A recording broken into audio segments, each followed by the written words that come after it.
Stars are whispering tales of old, planets spinning, stories bold. Life is dancing through the night, countless worlds in the starlight.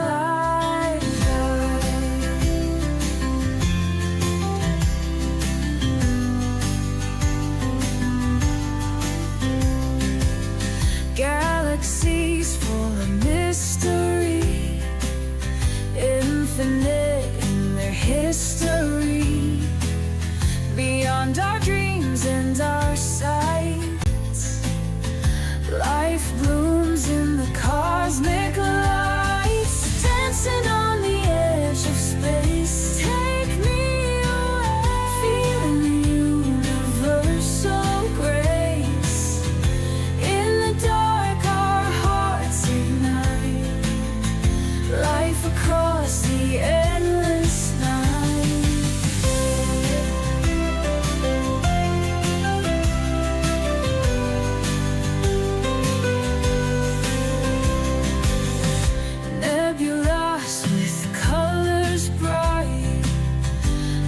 new wonders in the light.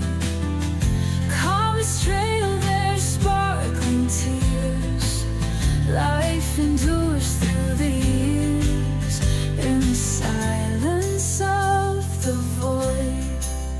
Every heartbeat is enjoyed from the depths and to the heights. Life expands through cosmic night, dancing on the edge of space, and off we go, feeling the universal grace. In the dark our hearts ignite, life across the endless night.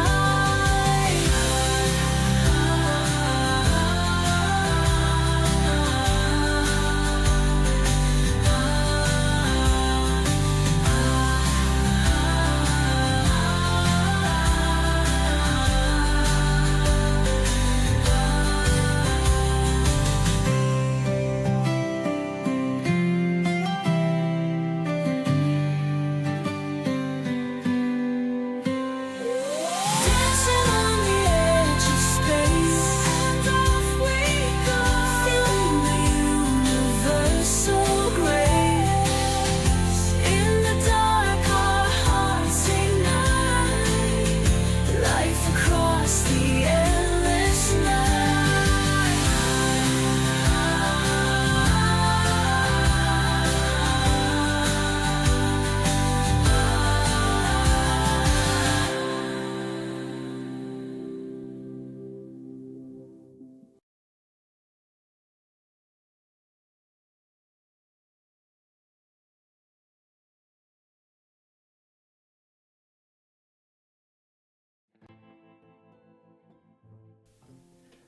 Hey, welcome everybody. Welcome. I'm looking forward to a nice night. Typically I would say I don't like the moon, right? Astronomers, we universally don't like when the moonlight comes in and interferes. But this particular camera actually is pretty new. I think that's pretty neat. And I'd like to dedicate this stream to Earl Grey Anderson, a friend of ours we lost recently. Earl was a fixture in studying extraterrestrial life in the universe, and I just want to pay homage to him. So this stream will be dedicated to Earl Grey Anderson. That said, I want to welcome everybody. Welcome to the stream. It's a really nice night out in Benson. The other telescope, on the other hand, is, as you can see, it's a little bit bright out there because the all-sky cam has not had a chance to convert over to the nighttime yet, and when it does, it'll readjust exposures. Right now we have the moon here. It's not first quarter, it's sort of a waxing crescent. South is up in this view. All right, and you can see some details that are kind of interesting. You can see this neat wall right in this crater here, which is kind of cool. It's a feature that's visible at this point during the lunar cycle because of the raking light, the low light that's coming across scarps to make it look interesting on the other side. So, and that's why at full moon, when the sun is behind us and the moon is in front of us, the moon looks featureless. Right now we're seeing the light raking across the moon, and so we see this beautiful view. Now if I zoom out, show you the full frame, here's the full frame of what we're looking at right here. All right, so this new camera, the 533 MC Pro, is temporarily on this telescope until we get the 2600 MC Pro, and this camera will be used for our imaging until that other camera comes, and then this camera will get relegated to our spectroscopic system, where we will be able to study the compositions of supernovae and planetary nebulae and nebulae in general. We're adding a slit spectrograph to our systems. If you look up slit spectrograph, you'll see exactly what we're getting. and you'll see why it's really such a valuable add-on to an astronomical system. Meanwhile, I'm gonna just come back in now here just to show us some little more here. I'm gonna move us over a little bit to kind of show you the Terminator a little more. That's the Terminator. Okay, look at those beautiful craters. Now we are on lunar guiding right now. So what's happening is the moon is progressing toward the east.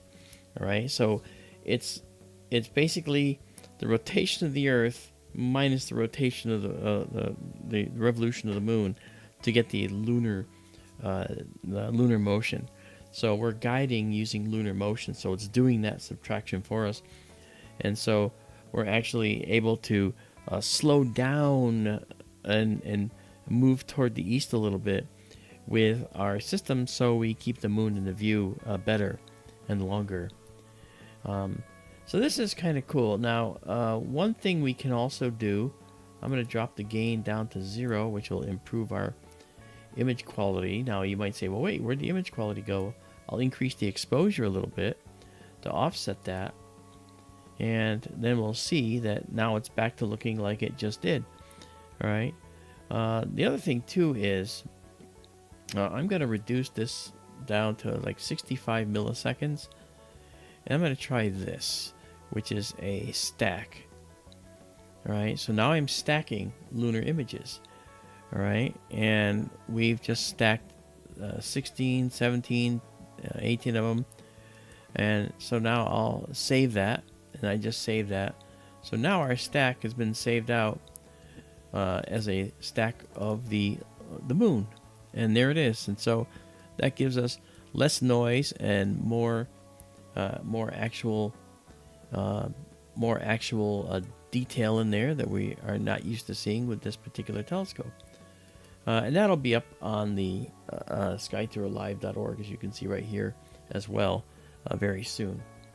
The telescope is here out in the building right up there. This is our control cluster, and this is the actual view of the telescope itself. It's a little animation to show us what the telescope's doing. So even if we couldn't see this camera, we'd know where the telescope was and what it was doing, because this reports exactly what the telescope is doing. I want to say hi to the folks that are here. I saw that Cosmic Ray is joining us tonight. Hi, nice to see you, Ray. We have Ronald, and he says May is here. Karen Belmont's with us. Sam S. is with us. And then we have, let's see. I'm looking at, let's see, that's Tim F. There we are. Tim F. Hey. And Kurt W75 is with us. Nice to see you, Kurt. And we have a number of people that will be joining us later. Okay, Random is with us. Hey, Random. So we're going to have some fun tonight. We're going to be looking at the moon for a little while, and then we're going to head on out to look at some other galaxies that are in the neighborhood. And excuse me for that. Okay, let me increase our exposure a little. There we go. Now I have the gain set to 0 here. Now the thing is that the exposure here and the gain here are the two most important values. Exposure is how long we're letting light hit the sensor, and gain is how sensitive that sensor is to the light hitting it. So you play between those two numbers to get the best image quality for the moment and for what you're looking at. Now we're at a 263 millisecond timing, so a little more than a quarter of a second, right? And so we can adjust this with our histogram over here by dragging this line over. It'll get a little brighter, okay, or bringing it down. So we can explore what's just over the Terminator by jumping up like this, and you can kind of see some shadowy detail there. But that's coming tomorrow. We'll see that tomorrow. Okay. So now we have this, and I'm gonna see. Hey, Kathy Pernisek's with us. Hi there. Mundus, what's going on? Mundus Finite. All right. Okay, so well, let's move this up. Yeah, so we're checking it out. We're checking out the moon tonight just to see what it's looking like.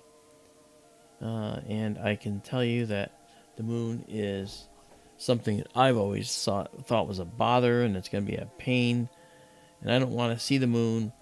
But then with this particular telescope, I'm a little bit more willing to see the moon because it's actually really pretty. And let me just get our focus back here. I'm kind of following the air masses out there. As we get some turbulence in the air masses, I have to adjust focus a little bit. But that's okay. All right. Yeah, it's a little bit out of focus right now.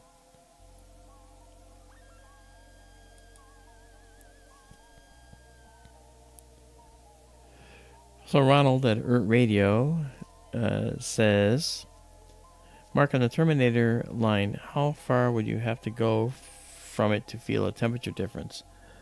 Actually, Ronald, that question is easily answered because here on Earth, we have the heat conduction in the air that allows us to step into a shadow, but we still feel the heat, that's radiating off our body, or the heat that's absorbed by the ground. Okay, on the moon, the dark side of your body, facing away from the sun, will be minus 200 degrees below zero, and the front side will be 200 degrees or so above zero. Now, this is a reason, a function of not having an atmosphere. And out in space like this, where there's no atmosphere, things only absorb radiation and emit radiation. They do not do anything else other than absorb and emit radiation. That's it. So on the moon, your front side will absorb radiation, and your back side will radiate away any heat that it has in it. So you could literally freeze to death on the back side and burn to death on the hot side. So space is unforgiving. Yeah. So yeah, yep, that's true. So I'm really happy. Hey, Toner's with us. Hi, Toner, and hi, Cherry. How are you? Okay, let's go see if we can grab another object right now while we're here. We're in Gemini, so there's something right over here in Gemini that I would like to go look at. There it is. Let's go here. Now, this is an object that is very interesting, and I imaged it the other night just to see. Oh, look at that. That's cool. I gotta get all that right there. Okay. And we're gonna do a critical focus as well. But first, let's go here, center this up, and let's head on over there. And I'll tell you what it is when we get there. All right, so let's go to 1 second imagery. This will be our low light mode.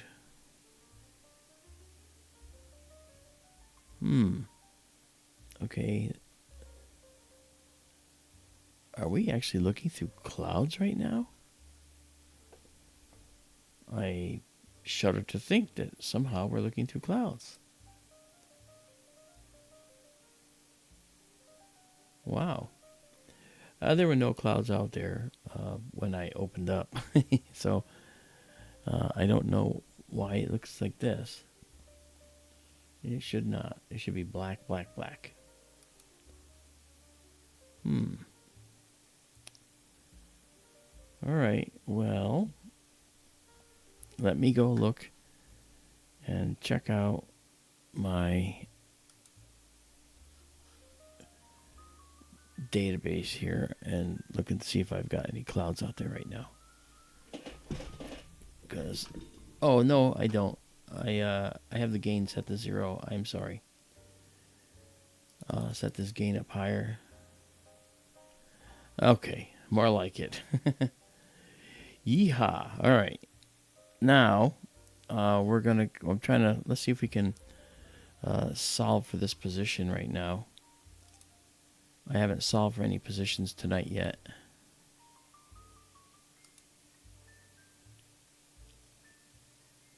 Okay, so it solved for the position, so it knows where it is. So I will tell it to solve and go to the object I was just trying to find. So now it'll appear dead center here in a moment. There it is. Now this is cool. All right, let's bring that up into the view a little more. All right, and I have a feeling you're going to enjoy this one very much.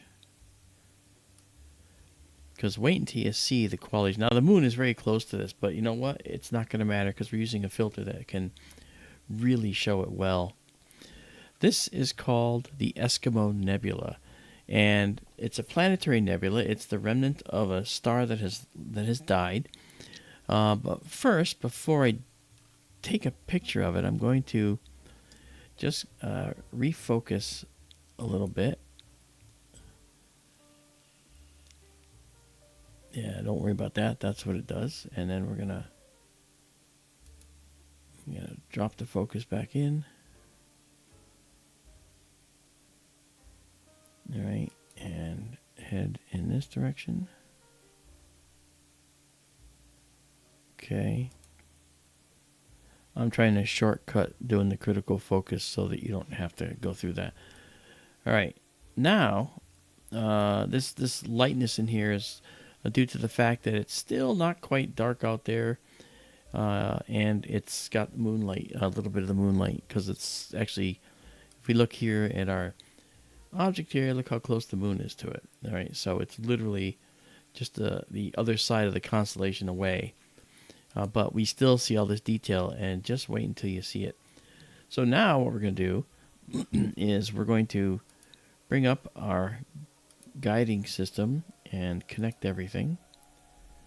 All right, and then I'm going to do a 1.5 second exposure and pull in a frame to see if we can guide.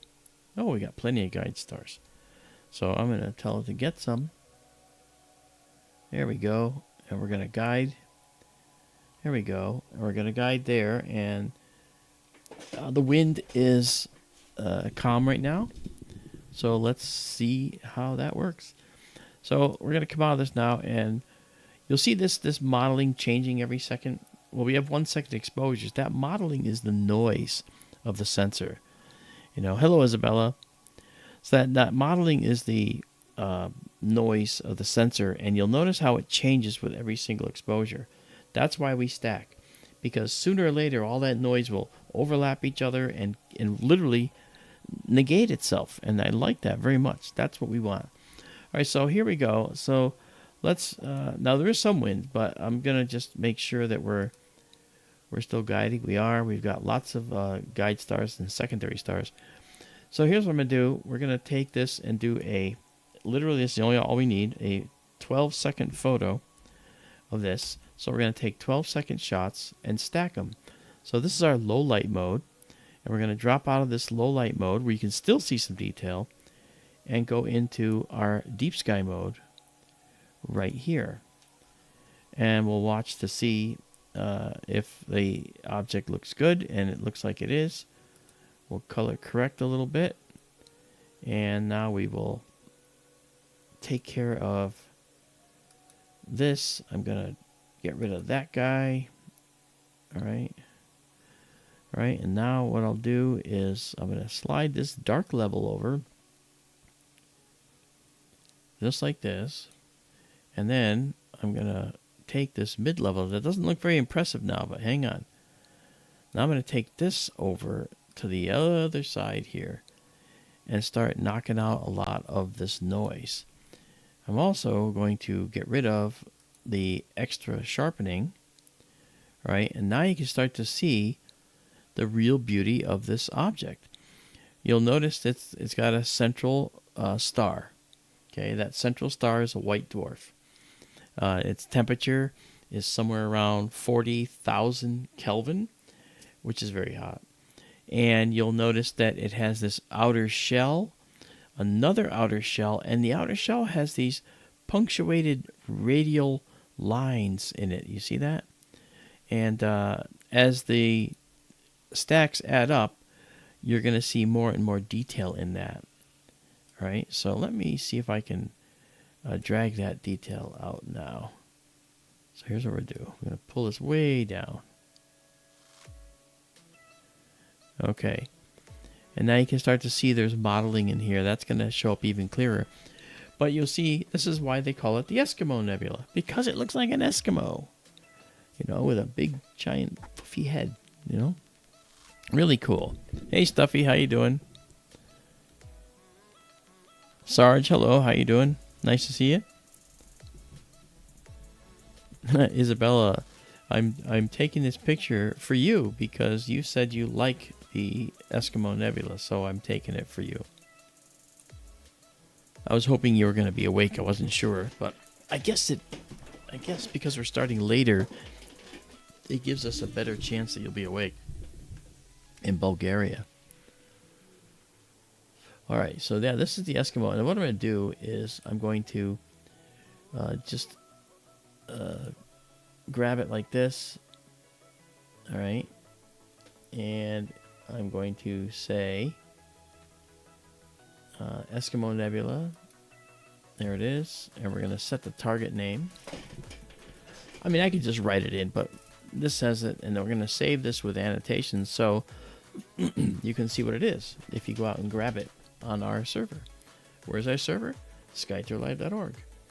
Scroll down to I want cool pictures and read the instructions, and next thing you know, you're going through years and years of our data. We're still trying to work out an issue with the app that Isabella has been writing, trying to get the photos to show up. They went away out of nowhere one day. It's very maddening, and trying to contact Microsoft is like trying to yell to a friend on the moon.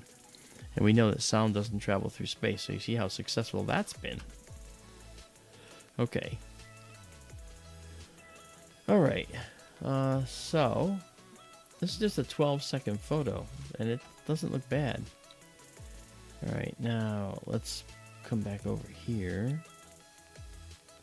to our main curve. And let's see if backing out will help us at all. Now, if I go to the other side, we start to lose data. Okay, now that looks really pretty, but we're kind of losing data there. And we're zoomed in quite a bit. We're at 80% on our sensor right now. So to see the real size of it on our sensor, look how small it is. Now with the other camera, hey Tiffany Echo, with the other camera, yeah, we actually, this was just a little dot. And we might have seen it looking like this if we zoomed in on it. But with this camera, we can zoom way in on it, and it's actually much nicer, you know. All right, so this is only 88% on the sensor. If we want to zoom all the way in, here's 100% right here. This is the native resolution of this sensor. Not bad. Really cool. But you see the Eskimo's face.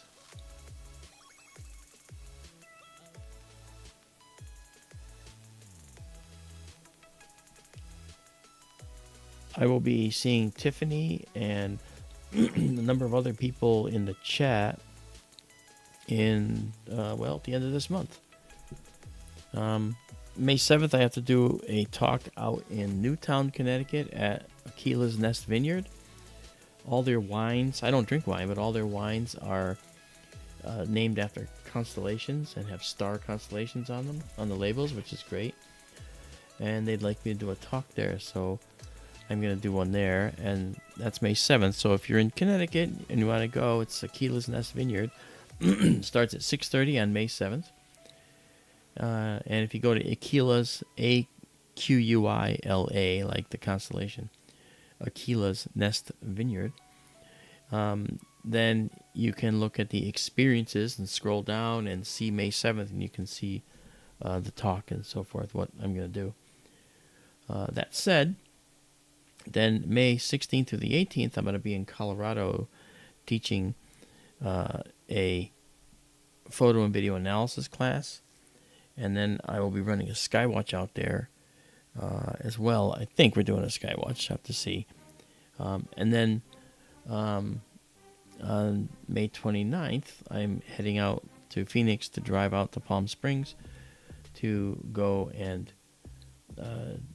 do the Contact in the Desert conference, where I'll be doing 2 Skywatches with good friend Ben Hansen, and then doing 4 lectures of my own. And we also have a new t-shirt design out there that we'll make available to all of you as well. It's really cool. And so we really are looking forward to going out to this year, and they enjoy having us. We enjoy being there. And they are very good at supporting us, so we are happy to do this. Okay, let's see. Yeah, so if we drop that down, look how far I'm going on this curve. And I can go way down, and you can start to see the details in here. But it's so bright that 12 seconds, like up here you see 12 seconds, that's almost too much for this nebula, because it's too bright. I could have done 8 seconds, literally. 8 seconds would have been sufficient. But this is in the constellation Gemini. It's a planetary nebula, the remains of a star that has shed its outer layers. It's a quiet death. It's not a supernova. It's a stellar death where the star runs out of hydrogen. And so what happens is the core is the only place where fusion's going on. The outer envelope of the star is just along for the ride.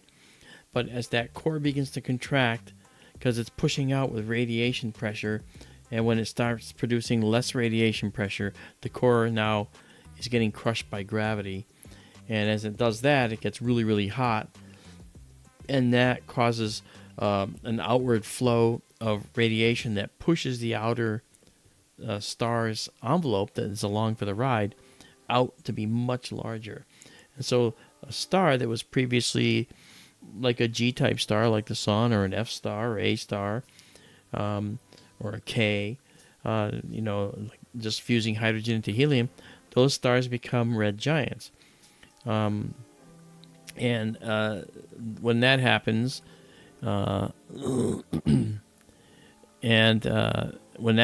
it's actually a situation where now the star has a core that's getting so hot from this contraction that it gets hot enough to start fusing helium into carbon.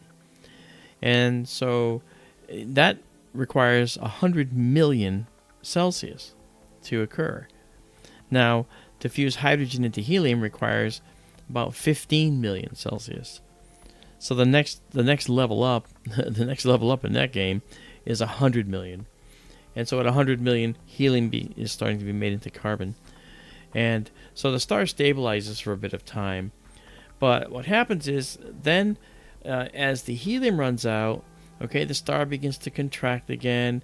And so the red giant starts to shrink and grow and shrink and grow as more elements are being manufactured in shells around the core. And when that happens, the star is doing this pulsing. It's called a thermal pulse.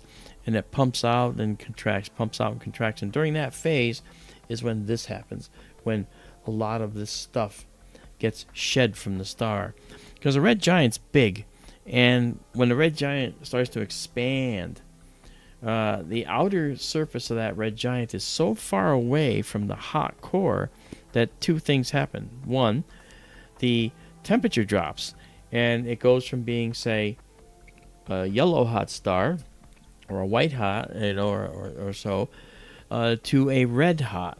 And in the color scheme of the universe, blue is the hottest. And then you have white, and then you have the yellowish stars like the Fs and late Fs and the Gs, like we are. And then you have the orange, and then you have the reds. And the reds are very low temperature. So I'm pretty sure that if we look at this particular star, we'll find that it's the collapsed remnant of the star that it used to be, and this collapsed remnant, this collapsed remnant will actually be a very, very hot star that will be so hot it'll be giving off a lot of its energy in the ultraviolet range, and that ultraviolet range will ionize elements in that outer envelope that's been expelled. And those, in this particular case, what we're seeing here is oxygen that's been doubly ionized. Now, a star's envelope is mostly hydrogen, so how come we don't see the red? Well, it might be there, but the oxygen, doubly ionized oxygen, tends to dominate, and so we'll see more of it when there's more present and it's more dense. Now, in some really, really deep images, we might see additional shells around the Eskimo. I haven't looked, but I'm sure that those images exist from Hubble. I know Hubble's done this. And I believe you can see some very, very striking hydrogen involvement here. Okay, so we'll save this. All right. And then we'll save it exactly as seen. And so that's star death tonight, looking at a star that's died. And when the white dwarf eventually cools, which is going to be billions of years, it'll lose the ability to ionize this oxygen, and so the oxygen will just be freely it'll be freely held in this region because of the gravity of the white dwarf, which is substantial. The white dwarf, by the way, that you're seeing here is the size of our Earth. Okay, size of the Earth. The next level after a star goes like supernova, the core, in many cases, becomes a neutron star, and whereas this one is being held up by something called electron degeneracy, the neutron star is held up by neutron degeneracy. Effectively, what that means is, if you have a checkerboard and you put in each square, you put an electron, you can only have one electron per square. So once you have all the electrons in each of the squares on the checkerboard, you can't stuff any more in, and it'll be highly resistant to being crushed. Okay? That's effectively what electron degeneracy is doing for the white dwarfs. Okay? And then when you have when you actually have a star that's a neutron star, now the checkerboard isn't filled with electrons, it's filled with neutrons. Okay? And there's a lot of neutrons in that star. In fact, the star is made of mostly neutrons. And once you have every square of the checkerboard filled with a neutron, you can't crush it any further. And so it's a neutron degeneracy pressure that holds up a neutron star. Go a little bit beyond in the mass realm with that, and that neutron star could further collapse into a black hole. So that's the next step after neutron stars. You have white dwarfs, and this is a special type of star, incidentally, just so you know. And then you have white dwarfs, you have neutron stars, and then you have black holes. Okay, let's just save this now. Hop out of here. Okay. So, looking at this then in our low light mode, you'd hardly know that this was a planetary nebula other than this color. right? This color would be able to tell you. Now, as a planetary nebula, it's labeled a planetary nebula because when Charles Messier was looking at objects in the sky, he was looking for comets. He was a comet hunter. He wasn't a nebula hunter. He wasn't a galaxy hunter. In fact, back then they didn't even know what a galaxy was. So everything was a nebula, a cloud. Okay, and so this was a planetary nebula. Why? Because it was round and kind of resembles, if you squint, looks like a planet. So because it looks like a planet, it originated the name planetary nebula. Okay, so that's kind of cool. Oh, by the way, Daryl is under the weather tonight, so he didn't join me. All right, so let's back out of the view here and get us down to our original size. Okay, and let's go back to our planetarium, and let's take a look at something else that might be in the neighborhood. I want to show you this over here, but I think we can do this. I think we can do this.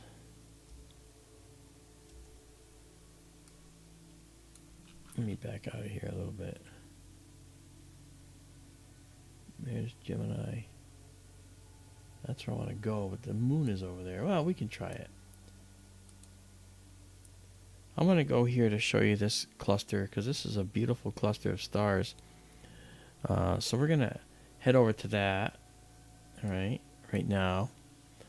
You'll see the telescope is moving and we should see the cluster come in. There it is. Okay, this is a beautiful cluster. I haven't seen this cluster with this scope yet. So it's going to be really pretty to see this. And I'm going to move it over a little bit. The other way. I'll move it the other east. I'm going to head a little bit to the west. Okay, and now bring it up into the sky a little bit. You'll see it's our axes are a little bit off, but Marianne did a great job of trying to get them as aligned as she could in the 15 minutes that she could allocate to installing this camera when she went out there. And it looks pretty good. So what I'm going to do now is I'm going to defocus this for just a minute. And I'm going to do that so that I can now focus it critically. So we're going to come in here. And we're going to try and do this. I was having some issues with this the other night, but I'm going to try and get it to focus. All right, this probably work okay. I was getting a lot of false positives the other night because now every time it moves like that, it's either wind or it's the focuser moving. And in all likelihood, it's the focuser moving for this.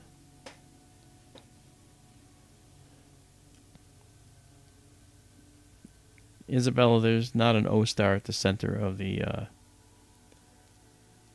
of that Eskimo planetary.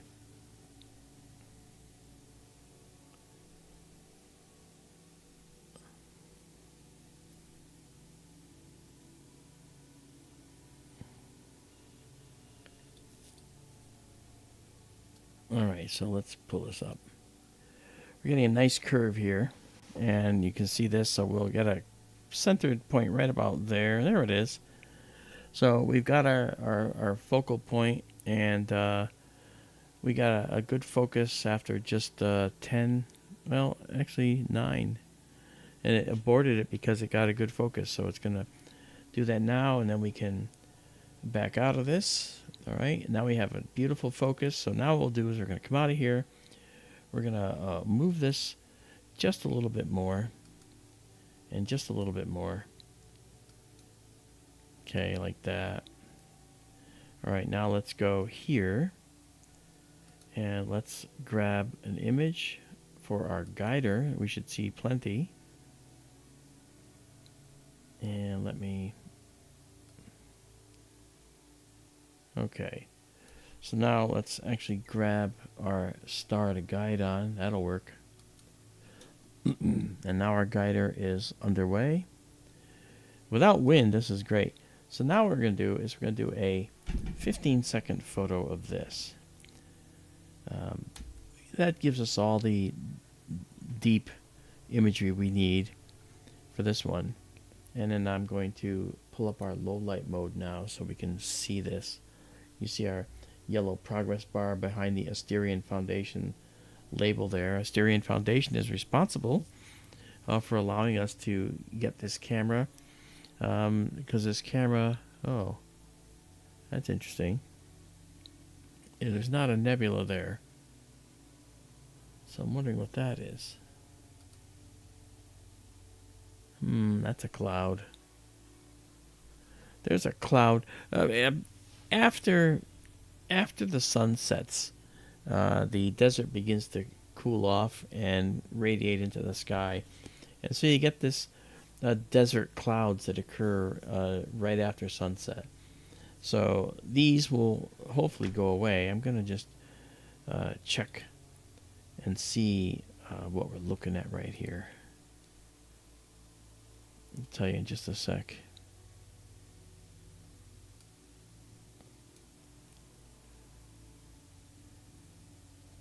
Okay, yeah, so this will be hopefully, from what I'm seeing, this will be a short-term issue. So we'll leave that running. All right, so I'm going to clear it again just to see if we can get a new one. New one's coming in right now. Yeah, I don't see what I don't like that. Actually, let me make sure I'm where I think I am. Yeah, I am. I'm where I think I am. And I should have not done that. Let me just see what this says. Oops, didn't want to do that. I want to do this.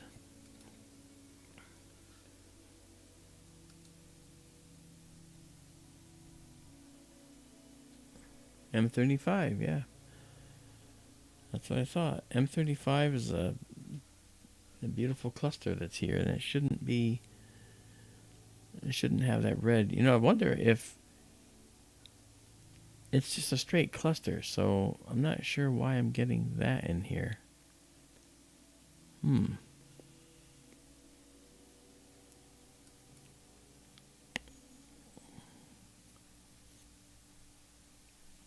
Alright, well, I'm going to try one more time.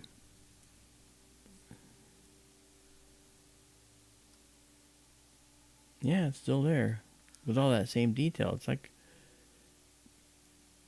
we're looking at a nebula. It looks like a nebula, but this is Mesher 35. There's no nebula there. What am I looking at? I mean, it could be that it's pointing at the wrong place. Let's see what else is around here that it could be looking at. It thinks it's there. Well, we can try this. We could try 2158, which is a cluster that should be right next to it. So let's do that and see what we get, because I'll be interested in that. Alright, so let's do this. Now let's come back here and go there. It should just zip over very briefly. And there it is. That's the cluster. So Mesher 35 is over here, and this little cluster is right there, which is interesting in its own right, because I gotta show you that one too. I didn't save Mesher 35, but that was on purpose, because I'm wondering if it's so close to the moon. I'm wondering if I'm getting some kind of sympathetic thing, because I'm seeing some cloudiness here.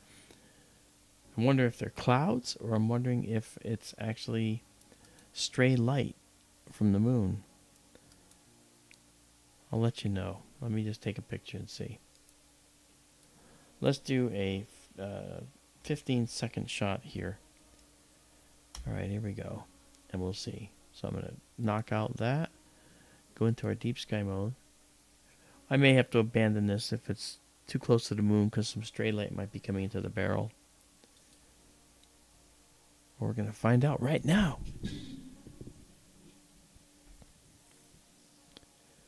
Oh, yeah. That. Wait a minute. No, can't be. All right, hold on. Let me go look at the other. Okay, there's this guy. That looks very strange to me right here. I know that this doesn't have that there. I didn't do the guiding, by the way. That's why it's out of sorts. I'm going to guess that it's either a cloud illuminated by the faint remnant of the sunset, but we should be just about fully dark. And let me clear it and see if the thing comes back exactly the same. Not being there is just has its disadvantages.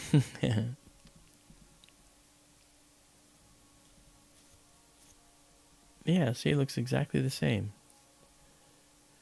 All right.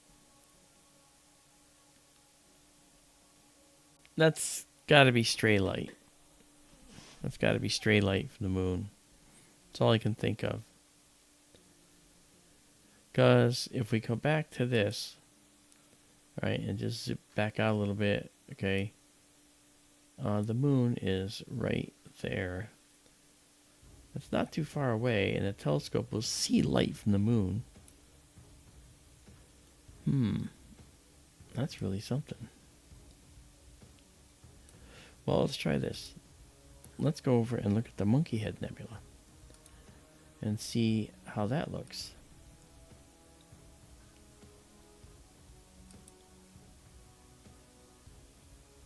Alright, so let's get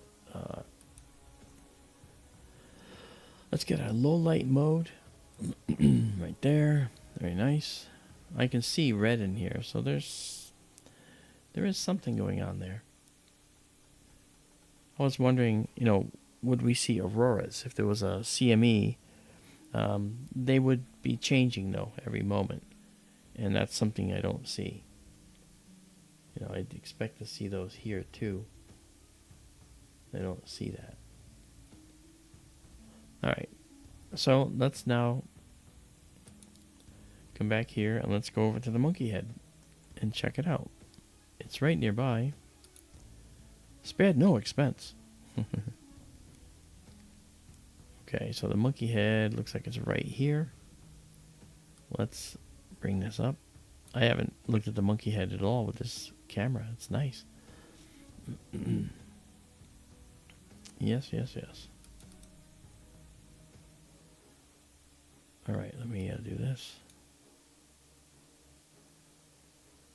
All right, I think it's here. So let me... Okay, so it's right there. All right. All right, so we can bring that down and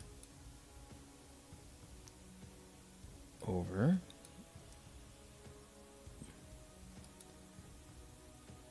All right, we'll try that.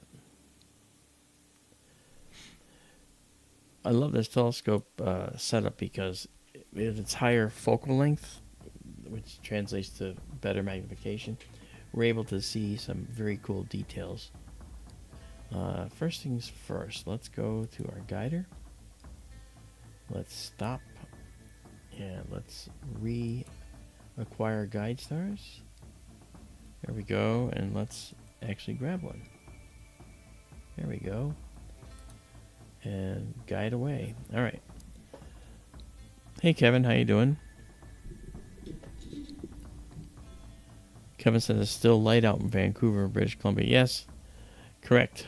Higher northern latitude, moving into spring and summer, it'll have longer and longer days.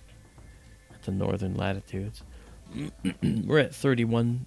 Oh, no, sorry. We're at 29 or so north latitude here. I looked at Omega Centauri the other day, and it was gorgeous, but it was really close to the horizon here. Okay, let's try and image this now.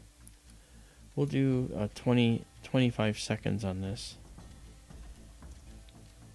All right, we're a little farther from the moon, so we should see no interference. Okay, so let's hop out of our low light mode and go into our deep sky mode, and away we go.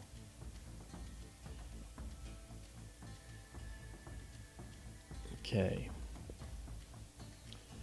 5 seconds. 3, 2, 1. And okay. There we have our Monkey Head Nebula right there. Let's color correct this. Yeah, we can see our nebula here. That's very, very nice. Unlike this scope, when we use this scope, this one, we have such a much increased, thank you, Starlink, such a much increased and field of view, that is to say, a smaller field of view, that we can't even fit the whole thing in our view, which is kind of good because it allows us now. Look at that! It allows us to examine in detail some of the stuff in here that we would previously not have been able to do. Now that trail appears on just one frame, so by letting it stack more, we're going to get more of what really belongs in here, covering over this one light trail. It'll take a few frames. So let's take this and move it down a little bit to dispense with some of the noise so you can see it. Look at that. So we have this beautiful nebula in here, and I want to get an idea of what we're looking at. So I'm going to pull this one up. Okay. So you'll notice that this is kind of blue and this is red. So this nebula is, there's a lot of dust in this particular nebula. And by the way, guys, make sure you're on 1080p, all right, when you're watching the stream, so you can see a lot of the detail. Okay. This blue in here is it's dust that's actually scattering the blue light of the younger, hotter stars in this cluster. All right. And whenever you have a nebula, you always have hot stars causing it to glow. And so same is true when you see this nebula of red. Now, a blue nebula can just be a reflection nebula, reflecting effectively blue light from the stars. It's actually scattering the blue light from the stars, but effectively it's taking it in and shooting it out. So technically it's a reflection. All right. And that's what we're looking at there. And this nebula, as we go on, this is going to get prettier and prettier and prettier. And then we'll actually be able to put in our enhancement of sharpening, which I'll do again now just to see. It'll get a little bit more noisy, but look, you can start to see details. And what happens is too, you can actually, by shrinking these down, you can see a little better what's going on in there. But of course you want to see it zoomed in too, and I think this is really cool, this star with this red glow around it. And we're going to opt for a little better speed here. May is, of course, the beginning of the pollen season here. And the pollen season, of course, is making my eyes go crazy, so I'm having trouble with my vision, but don't worry about it. I'll be fine. Mr. Django asks, what kind of camera now? Thank you, Isabella. She just pointed it out. It was something 533. It's a 533 MC Pro. Thank you. Yes, Mr. Django, you're correct. Yeah. And the 533 MC Pro has excellent color rendition, and it's actually very well tuned to this telescope. It gives images that are in the class of exceptional for this particular telescope with this particular setup. So we would be labeling this as exceptional capability with this camera. Here's our main curve, all right? And I'm going to drag this over to just before the peak to get it as dark as we can get it in here. And we can over-process momentarily just to see what's hiding in there. And you can see there's a lot hiding in there. And this is only a 25-second photo. And it's not the hyperstar like we have in this telescope over here. In this telescope, the telescope is running at f1.8. And this telescope's running at f7. So it's not nearly as fast as this telescope. This is the all sky, obviously, but I'm talking about this telescope we have. However, it is actually doing a very fine job.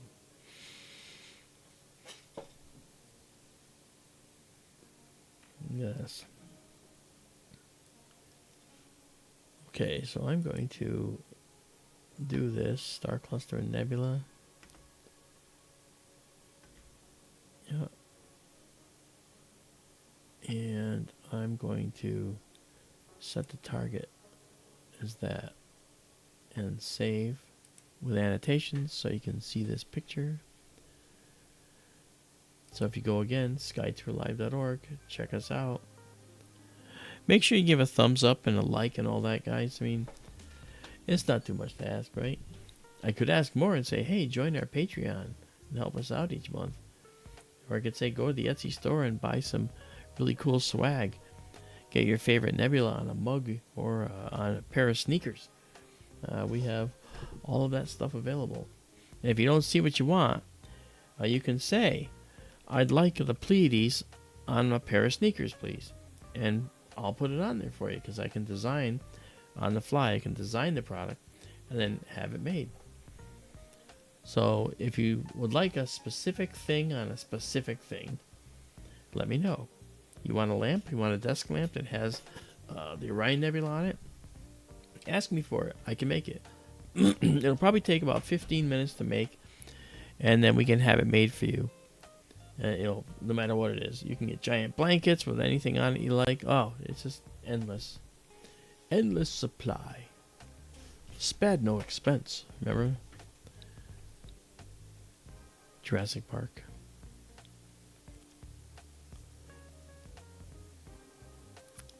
Isabella saying, I didn't know there was nebulosity behind it, meaning this. Yes. This nebula is a hydrogen emission nebula, but it also has a lot of dark dust that's scattering this light and making this blue color you see here.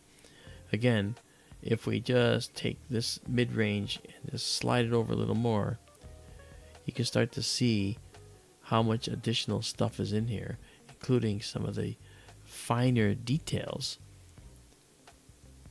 You'll notice too, as well, oops, sorry about that. I didn't let you see everything. You'll notice as well that this is something that has been very, I should say, smaller when we photograph it in this other telescope over here, 200 miles away, in the region of Wickenburg. But this telescope here is very effective at showing us a lot of the details. Very nice. 20 shots here with no rejects, so clearly our guiding is right on the money. Love it. So we're going to save this and then save it exactly as seen. You know, one of the things I wanted to do also was I'm going to try some longer exposures. So I'm going to try that, okay? I'm going to take this and I'm going to do I'm going to try and do a 65-second shot here. All right, we're going to clear this and try a 65-second shot. All right, just to see how that might work. We're still guiding. Everything is still going. So I'll clear it first. Actually, I'll save it and save it exactly as seen. All right. And obviously, 65 seconds is obviously a minute and 5 seconds. So will the telescope be able to stay on this star? And so far, the guiding seems to be rock steady, locked on. So I'm going to guess that we're going to be able to do that. So we're about 40 seconds in, about 20 to go, 25. I'm going to clear this one, even though I just saved it. And we're at a gain of 200. And so now you'll see the behind the Asterian Foundation sign, you actually have the progress bar coming to the end. We got 5 seconds to go. 1 second to go. Let's see how it works. Oh, look at that. Beautiful. This lighter area is probably due to the moonlight that's available tonight. I'm going to color correct it. And then we can do this. And we're working on a second photo already.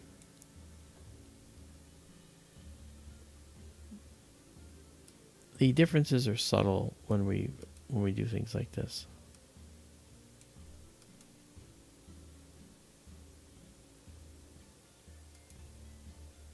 All right.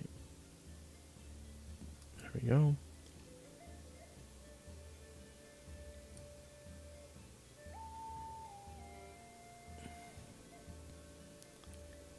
Bring that up there. And this is only the first frame. The first frame is really bad. If this second one comes in, you'll see the noise gets literally halved. Okay. So here we go. Okay, look at that. So immediately we see more detail with a second frame.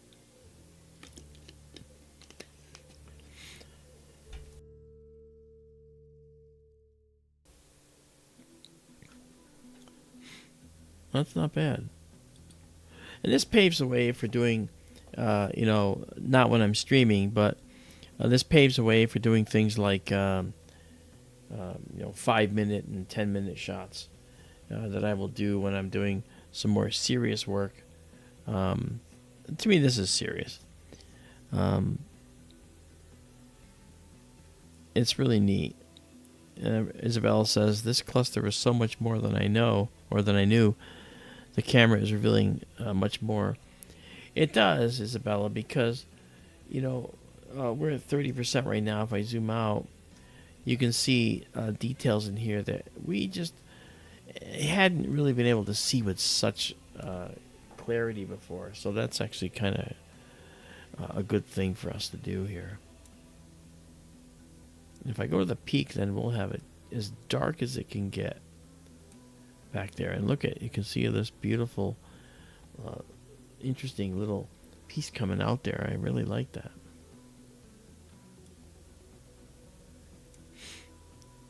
Let's see if we can. We're enhancing with sharpening, so it looks a little more rough. And now what I'm going to do is pull this down and see how our image looks. Yeah, not bad. It's actually pretty good.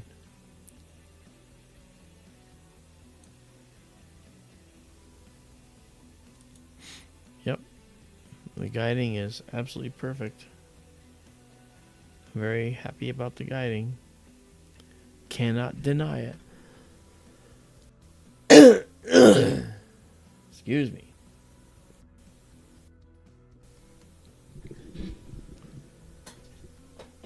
Gosh, that was terrible. Oh yeah, look at it. There's a lot of detail showing up in here.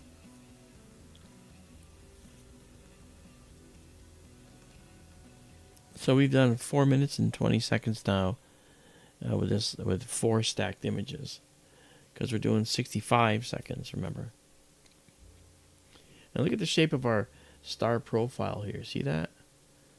That's really good, because it shows that our stars are nice and sharp in our image. Nice sharp profiles. No deviations that are very much to speak of, and that's excellent. Excellent.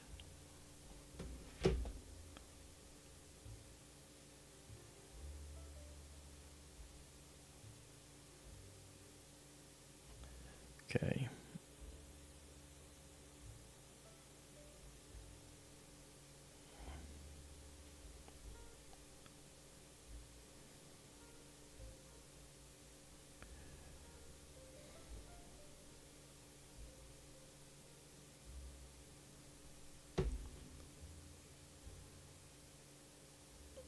Okay.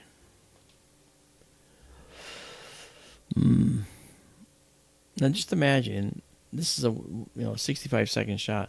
Just imagine if I were to let this go for an hour. A lot of this noise in here would be gone, and we'd have an even crisper and cleaner shot. But in the interest of showing you something that's interesting, and to allow you to see something, you may not recognize the changes to the image as I see them, but that's only because you're interested in seeing a quick punch perhaps of something really cool and see a whole bunch of them. So that's what I'm about. This is just an experimental shot to try a longer exposure, and maybe when I close the stream, I'll do a 5 or 10 minute exposure on something else. Even with the moon, it doesn't matter, because as you can see, we'll be able to see. Look at this subtle, material over here. You can see now. That's pretty cool.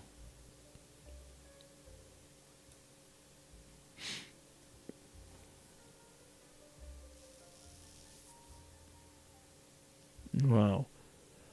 It's almost looking 3D, like this is out here, okay, and this other stuff is deep in here. Really neat.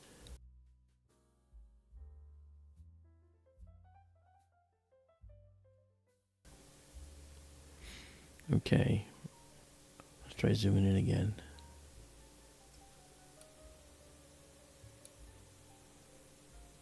Might be able to alleviate some of that by doing this.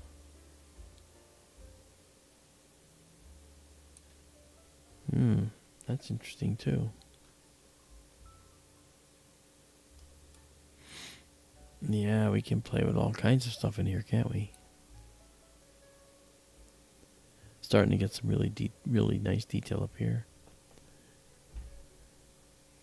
So this is 7 frames at 65 seconds. That's 7 minutes, 35 seconds. The noise is getting reduced all the more.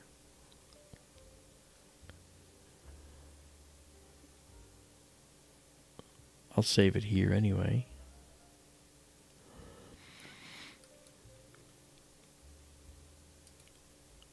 There we go. Meanwhile, I'll go check out and look for something else.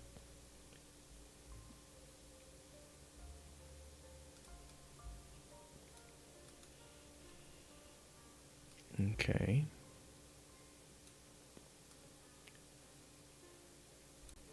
Yeah, if we look at the Monkey Head Nebula here, you can see how much of it we can see. See that? We're only seeing a portion of it. We're actually seeing this right here. It's actually more like this. Okay, that's what this is showing us. It's rotated, the way we're looking at it. This is the orientation of the camera on the telescope. It's not oriented properly to north and south. That's what the field rotator will do. This will allow us to rotate this around and make left, right, up and down, lined up but up and down. Right now, it's not quite like that. It's almost, it's over 90 degrees off, so but we're like right here looking at this.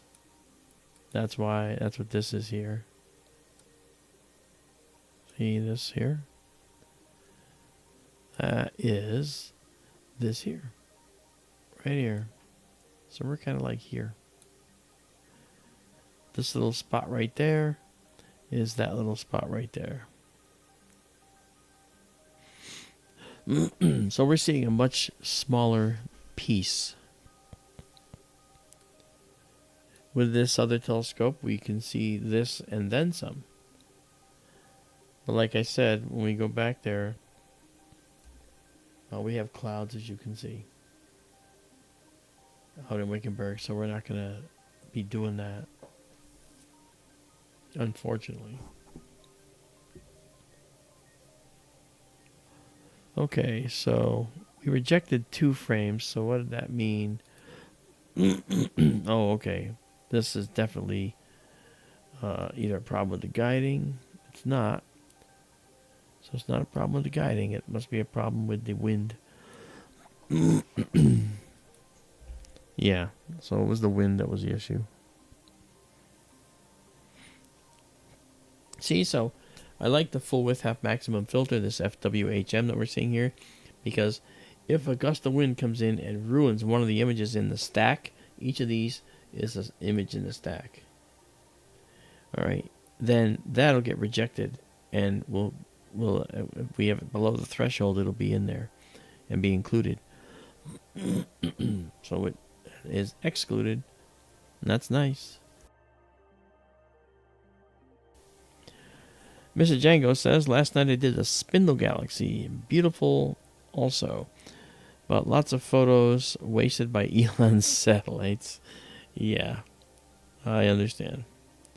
However, we had a satellite come through, remember in that other image, and it was almost gone because it was only in 1 frame.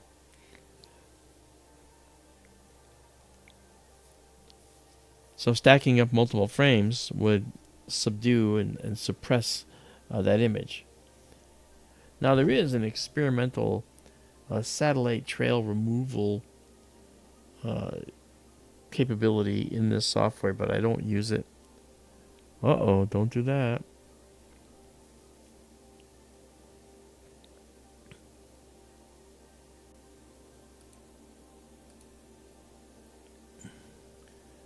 All right, just a minute.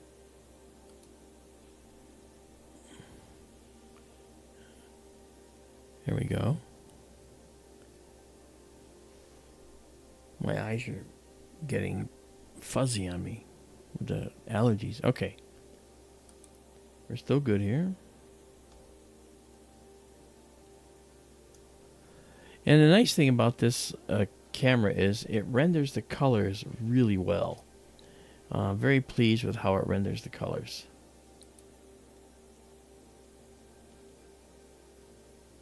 So the very subtle colors are rendered very nicely, which I think are great.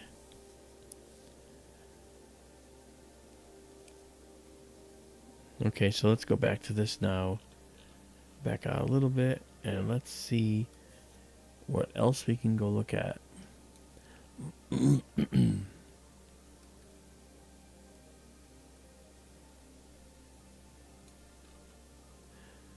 very close to the horizon there. Look at that, Orion is setting. Betelgeuse is only sitting just above the horizon. Yeah, and we're over here, and the moon is kind of troublesome, but not. When we get away from it, we can actually see the stars. And let's see now. Maybe what we can do is get ourselves up to Leo and see some very cool things. These guys are setting. The dog Sirius is now running along the horizon. Or sorry, Canis Major is now running along the horizon there.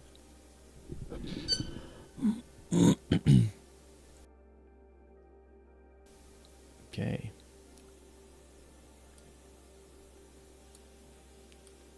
Also, this field of view in this camera is a square. It's actually pretty square. Okay, now let's go over here.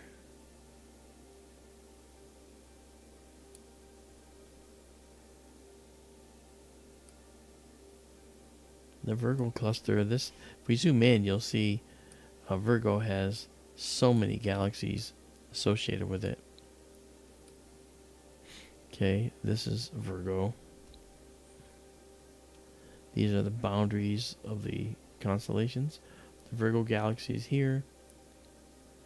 It's this Virgo galaxy where we saw the black hole, but the galaxy itself is rather plain looking in that it's a giant elliptical galaxy, a big spherical collection of stars.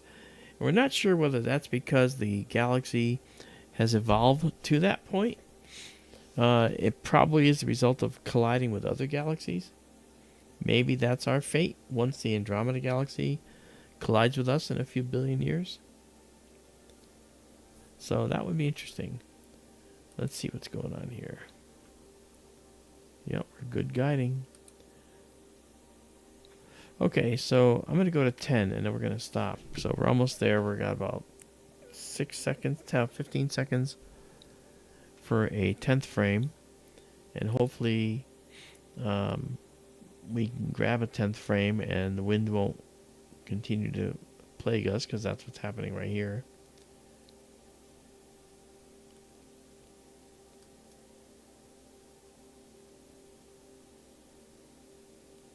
Okay. Well, we might be stuck with just 9.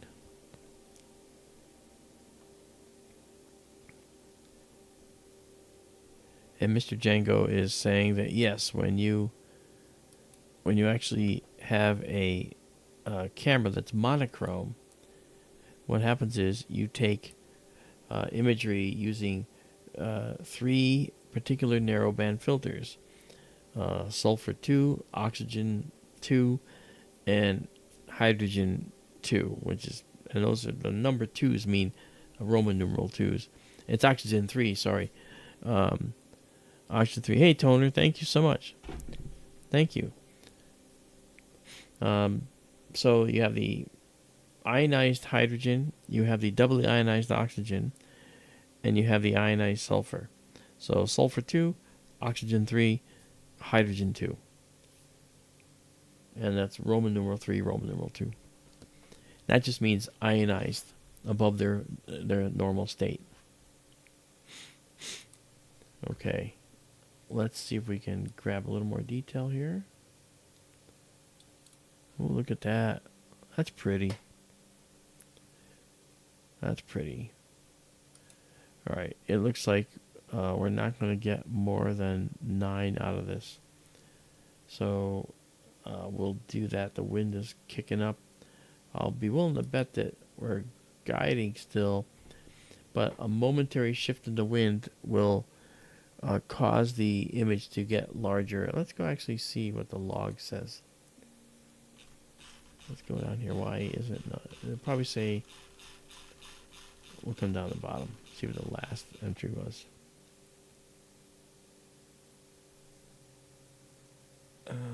Yeah, full width, half maximum, too high.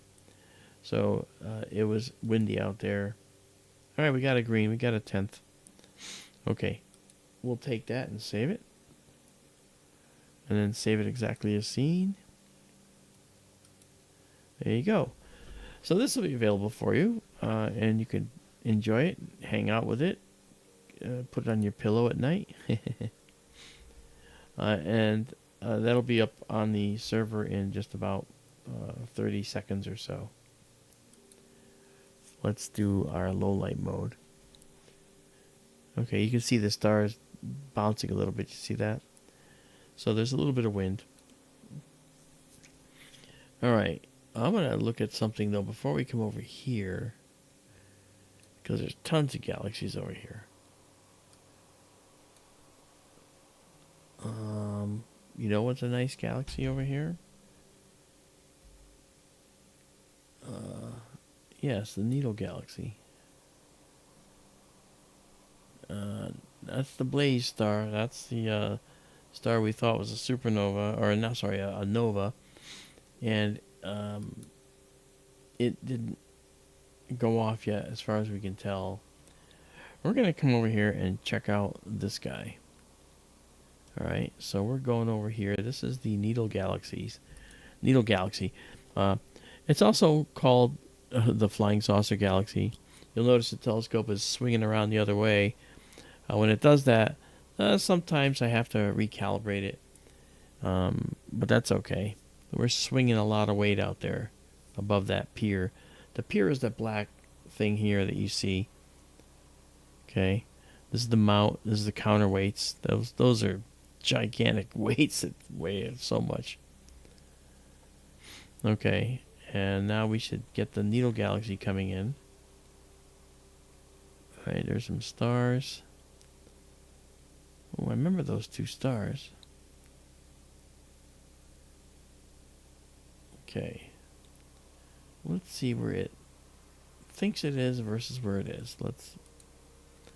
It may not be able to solve for its part in the sky here with only a few stars.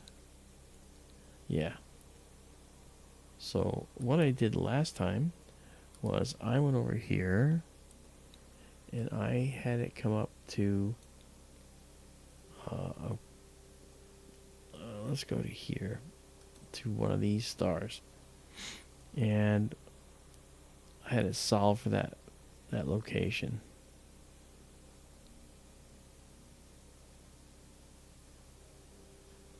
And it can't see that location right now. Yeah, when it swings the other side, it does lose it sometimes.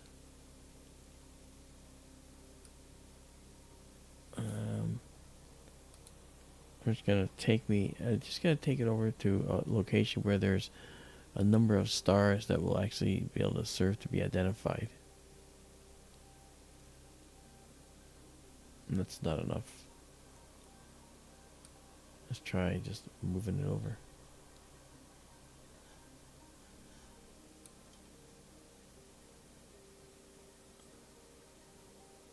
Not there. Oh, hold on.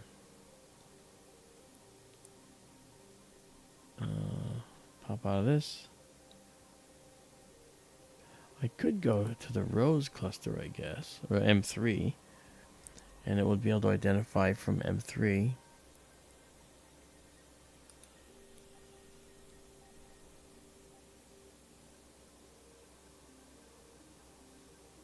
Okay, so there's a bunch of stars here. So I will bring this down. Now let's see if it can find it.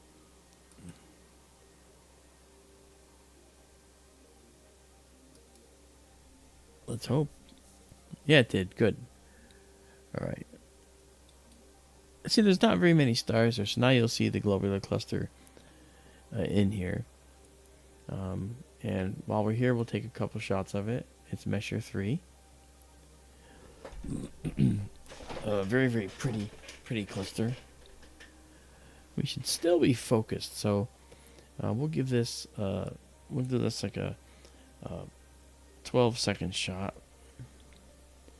and we're going to come out here and guide on it now.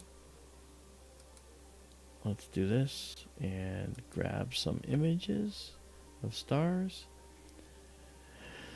Let's make sure we have some guide stars, and it's not finding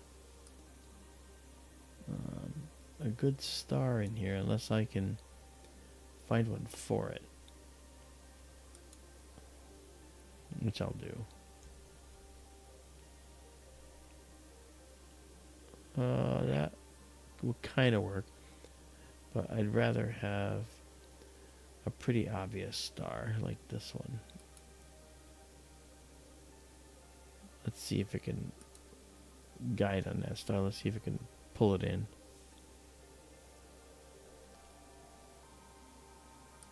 I went there, not able to find it. However, that's actually pretty good, because now it's got this star. Let's see if it finds that star. No. Let's do this. Oh, me.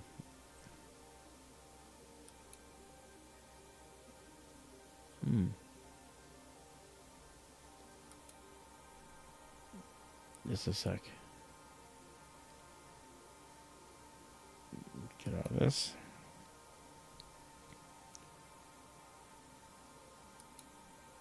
There we go. And now we can guide, and this should guide. Let's let it stabilize. There we go. See, stabilizes it, brings it into the center, and makes it so we can guide on the star. And now that we're guiding, what I'm going to do is I'm going to do a 12-second shot. It's already at 12 seconds. I'll come out and go into our live stack mode and see how this looks. Should be an exploding snowball of stars. Let's go see what we got. Looks like we may have the need to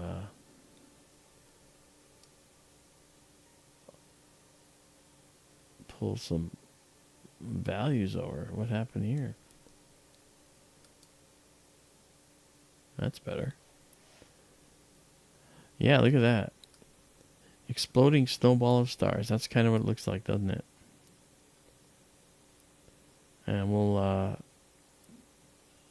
already got to take this up to the peak. This is our black level, just shy of the peak, and then bring this down, and that will reduce a lot of that background. Look at that. Wow, that's gorgeous. This is measure 3,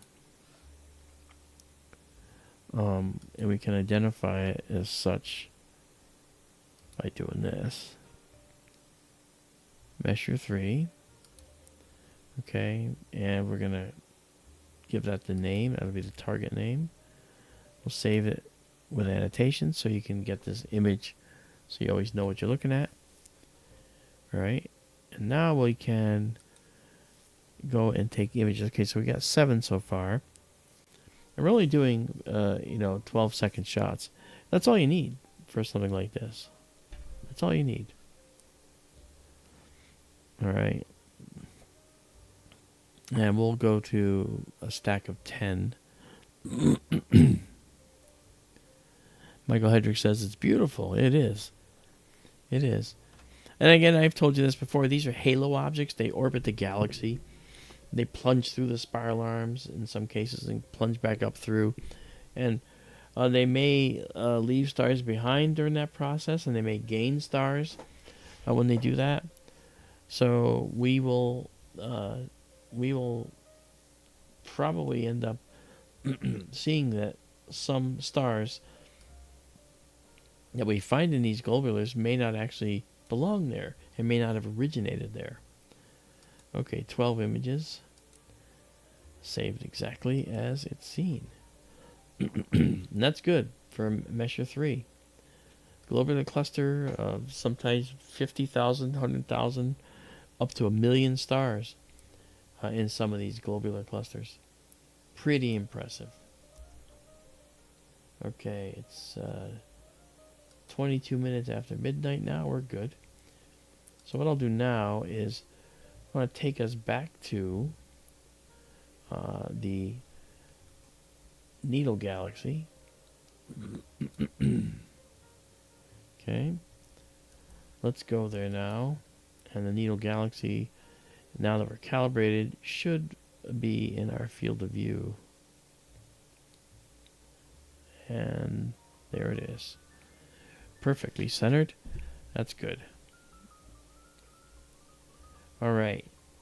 So we'll guide on this. Let's grab a guide star. Hopefully we have a guide star. Right, guiding stopped, the scope stops, started slowing, and that's exactly what I told it to do. Alright, so now what we can do is we can get a image here, which is right there. And let's see if we'll grab one of those stars. It did not, so I'm going to grab it manually. Okay,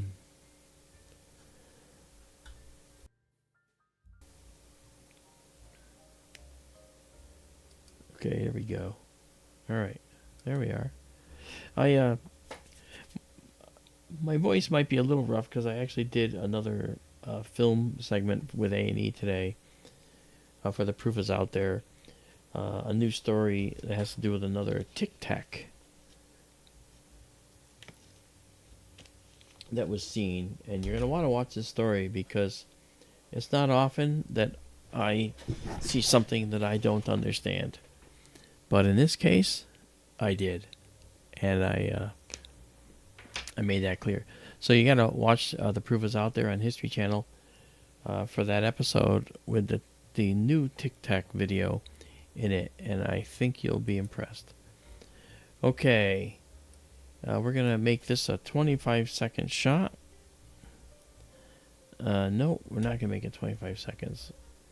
We're gonna make it 30 seconds, and I'm gonna increase our rate here to 250, and you'll see the noise get a little more pronounced.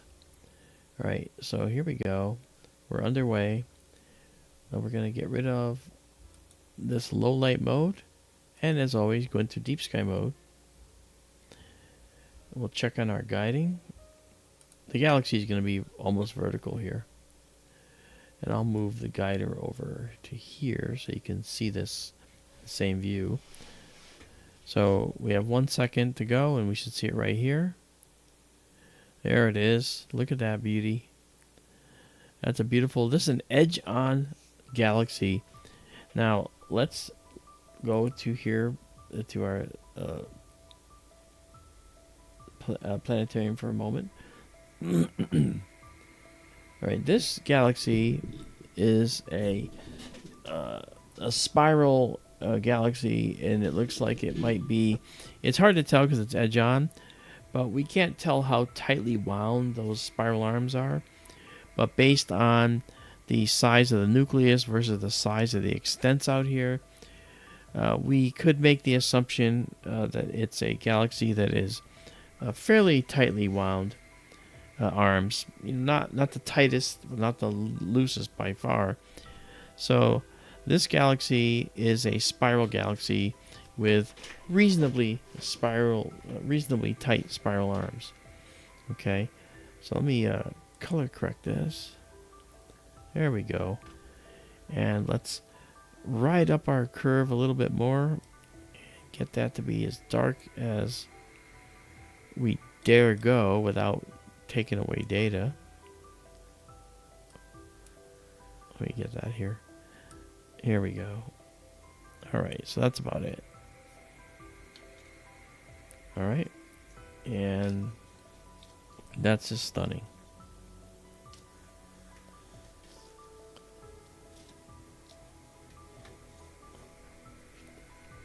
Alright, that's cool. And you can see the blue extents out here, the younger stars out in the spiral arms. As it gets more refined, you'll start to see the dark lanes going around, which gives a hint to the spiral structure. And if we zoom out, you can see it on the size of the image. And that's pretty impressive.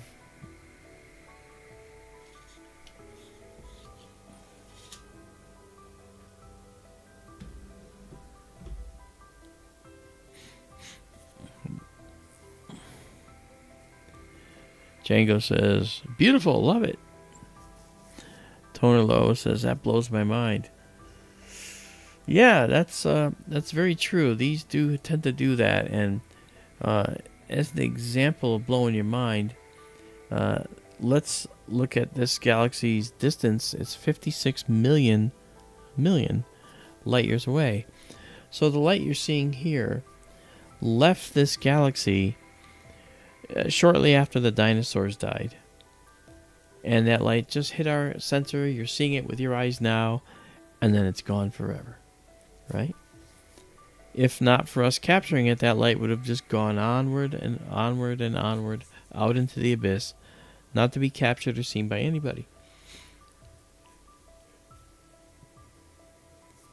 But we see it, we captured it, and I think that's pretty cool. Okay, we got 7 images right now, and guiding is going very well with that 1 star. It's coming off and coming back on, so we're good there. But the wind is blowing a little, but it's not gonna allow us, or we're not gonna allow any frames that are gonna destroy our image. So you see here in the middle, we can zoom in a little bit. We can see here in the middle that this is called a dark lane, and we're seeing it in contrast with the brighter stars in the galactic bulge here. These are older stars in here, and the younger stars are in the spiral arms out here.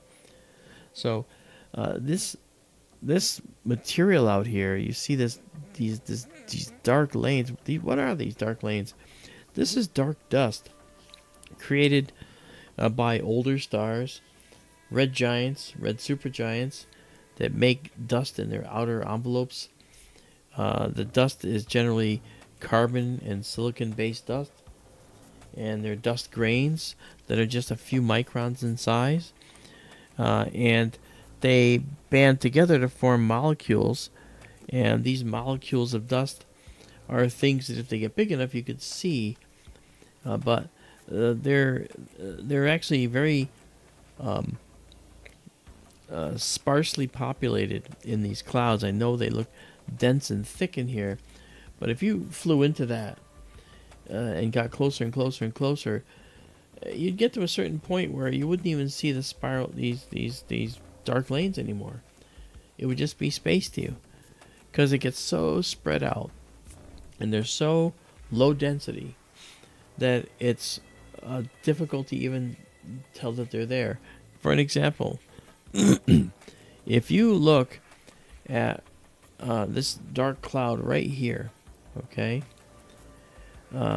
this dark cloud, right, and I think it's actually beneficial to just come up and say it. This dark cloud, this dark dust lane right here, okay, that you're seeing right there, okay, this dark dust lane is probably the density that might be about 30 atoms per cubic centimeter. In other words, 30 atoms in a sugar cube size of space. Now, by contrast, the air you're breathing right now doesn't have just 30 atoms in a sugar cube size. It has 10 to the 19th, 10 to the 20th atoms in a sugar cube size. So, obviously these deep space clouds are low density, but we're seeing them from so far away that we're seeing the accumulated darkness of having many atoms of this dust between us and that part of the galaxy. Because it's a lot of it's coming out at us, and a lot of it's going out back in toward the center of the galaxy.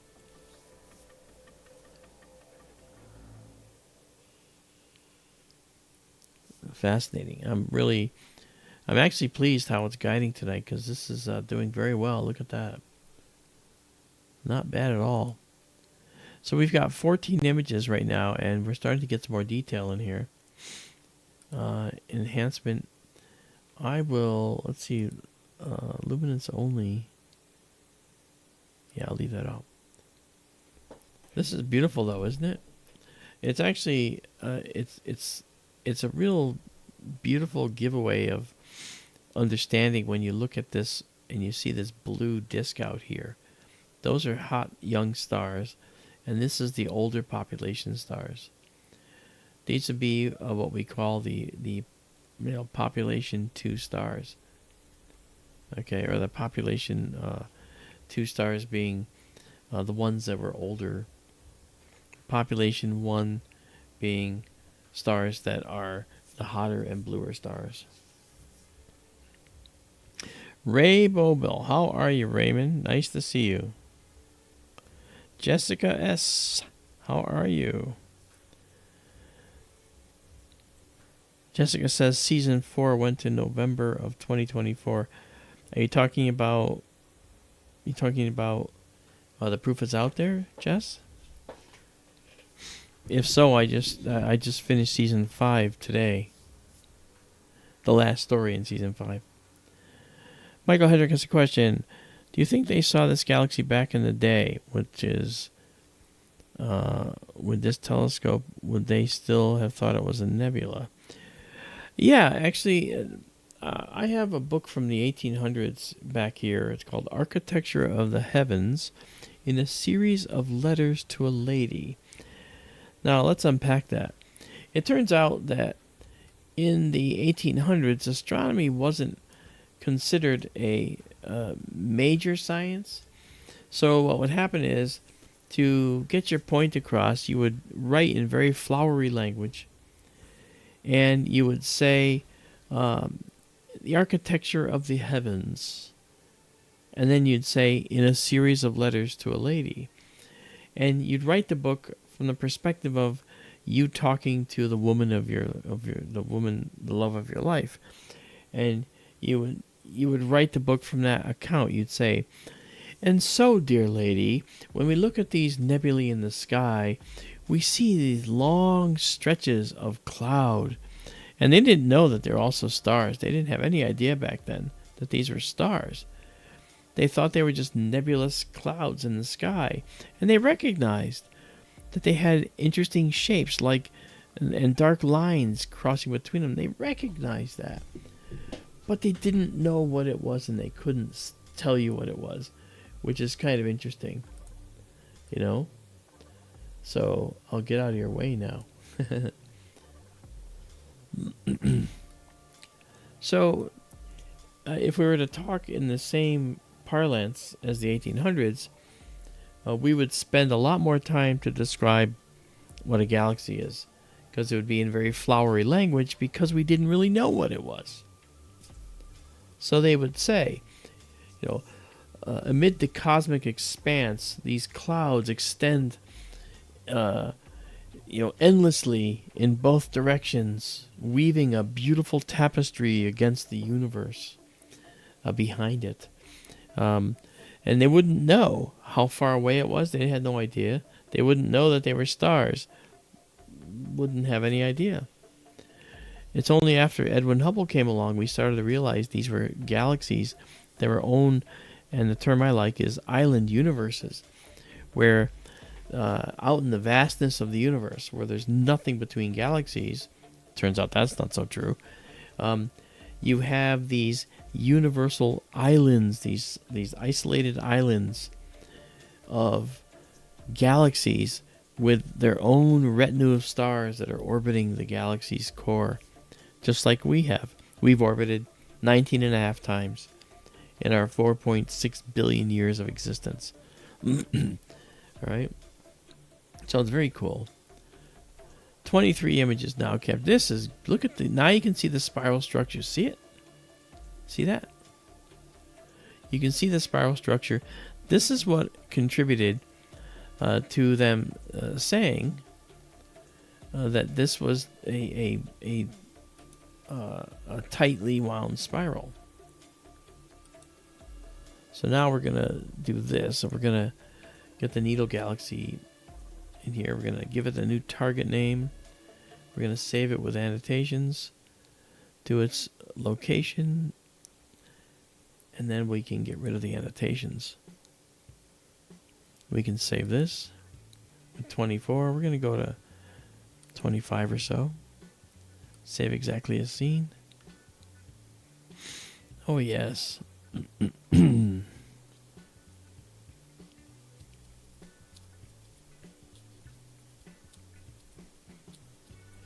Michael Hedrick says, maybe I should become an astronomer.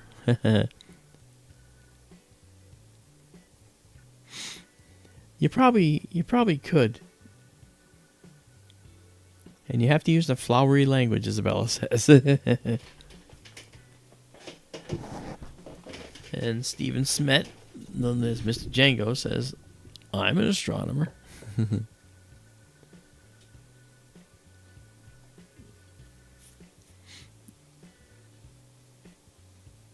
Well, everybody on the mountain out in Benson, where this telescope's located, are professional astronomers. You know, we're all professional astronomers. And I met one guy, Dennis, who's 2 buildings down from me. I haven't met the guy that's right next to us. And Marianne met the guy that's 3 buildings down, a professional astronomer named Ken. Ken Naif, Naiff, and he does beautiful astrophotography. I haven't met Ken yet, but I will at some point, no doubt. Look at this. Look at the details in this galaxy now. Look at that. So much better than the other night. Yeah, the 533 is really performing well.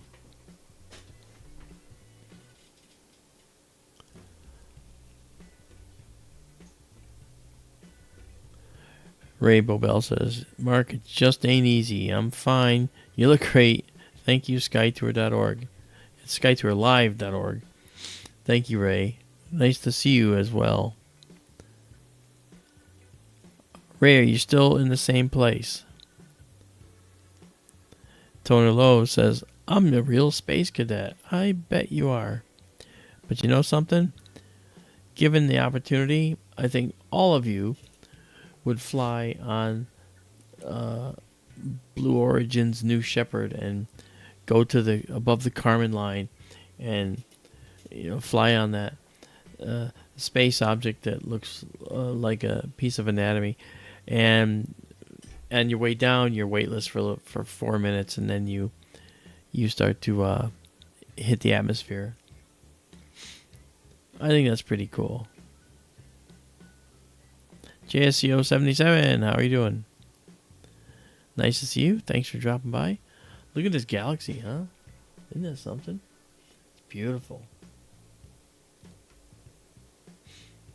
Yeah, I'm really, this is exceptional detail. It's a very good night out there. Look at that.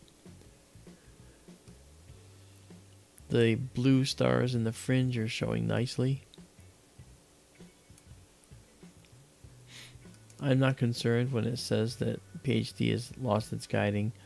It really maintains it well, and it just gets a little worried, so to make those comments. 31 images so far.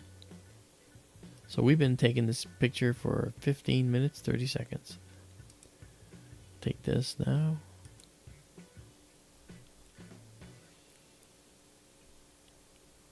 Kathy says, that's a great pic. Isn't it though? Isn't it pretty? That is just beautiful.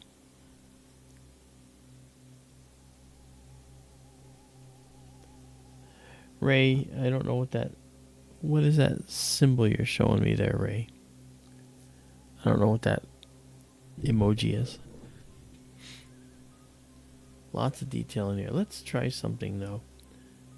I'm going to come over here, and I'm going to take this mid-level range and start pulling it down. See if we can enhance and reduce noise. If you go too far, you reduce the brightness too much. But you come back, you get to a certain point where those dark clouds really stand out. This is here. Okay. And then if you want to see the full extent of the star clouds at the edge of the galaxy, then you got to go to here. Now you see them out there. That blue color is the real color out there. Really pretty. Okay, we're going to go to 35, and we'll stop at 35. And we still have the moon out, and we're getting such a beautiful shot. Of course, it's a waxing crescent.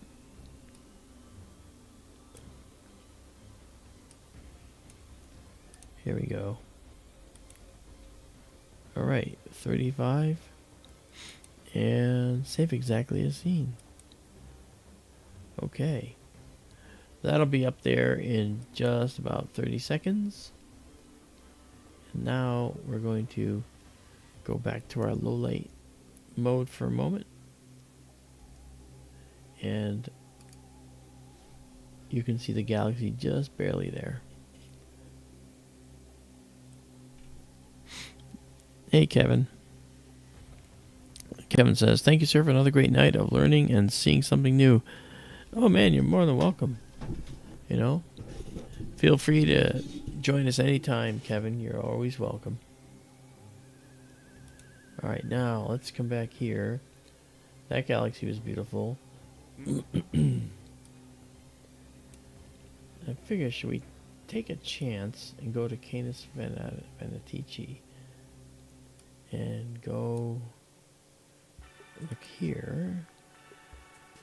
Croxide Galaxy is nice. Let's look at that. Let's see if I remember how that looks, because I know that does have a pretty look to it. Yeah, that looks really pretty. But I might wanna do something a little different. I might want to come down. The Sunflower Galaxy is absolutely gorgeous. Well, we're gonna find out. Let's go.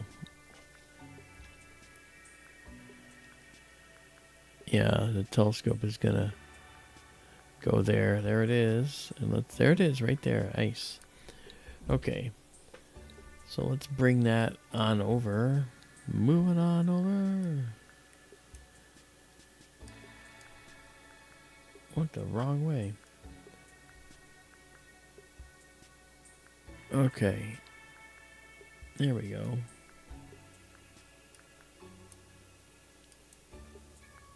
There we go.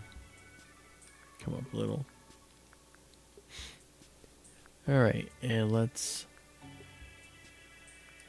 do this. Alright. And I want to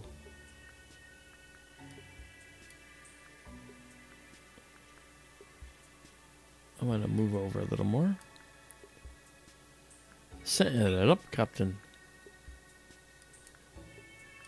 Got to center it up, Captain. Alright, so now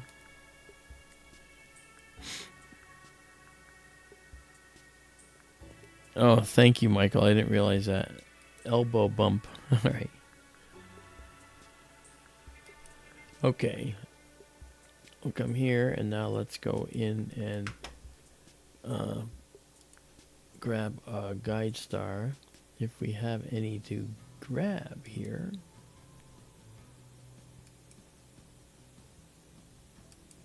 We do. I may have to grab it manually. Yep. I see the one I'm going to grab, and you probably do too. Right here.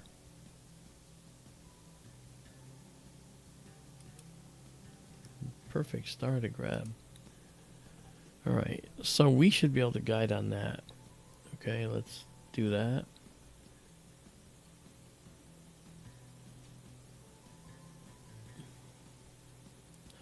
Alright, we'll give it a try. Okay, we're going to try here. We're going to do 28 seconds on this. And we're going to come out and go into low light mode now. This is the Sunflower Galaxy. It's actually a gorgeous galaxy. I'm looking forward to showing this to you. Hopefully we don't get nailed with too much wind.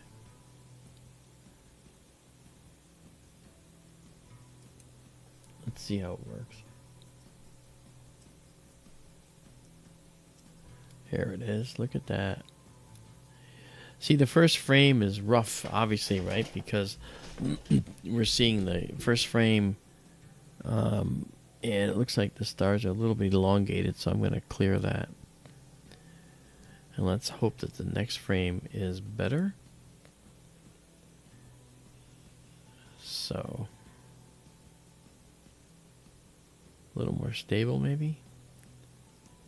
Oh yeah, that's much better. Okay.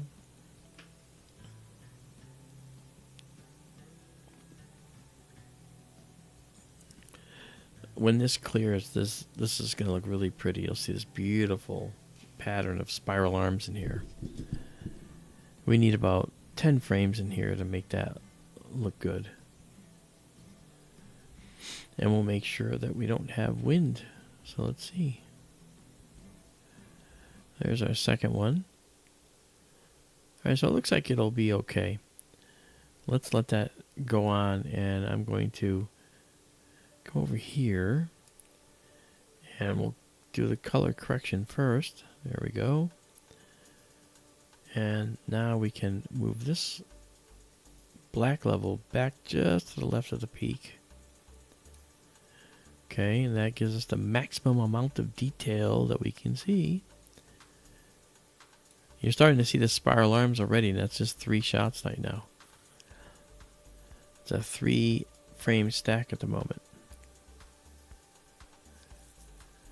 And we'll take this down and bring it back to a little bit farther away. There you go.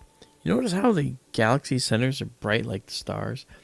You're not looking at a black hole. You might be looking at where there might be a black hole, but what you're really looking at is a very densely packed nucleus where a number of the older stars are very, very close together.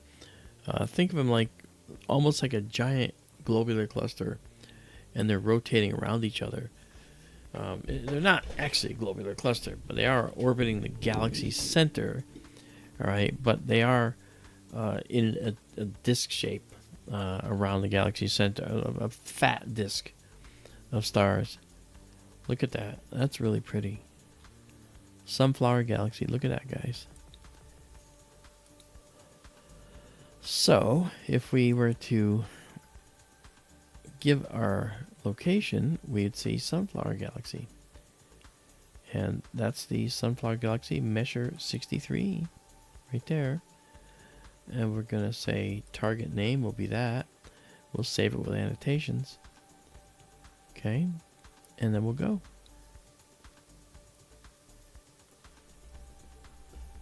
All right. And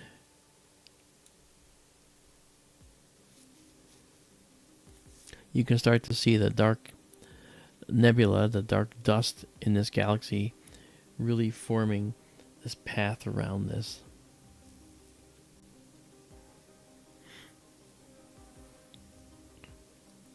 Looks really beautiful.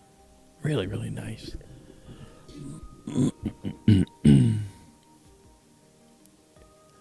June 13th will air a new show of The Proof Is Out There on the History Channel. Thank you, Jessica.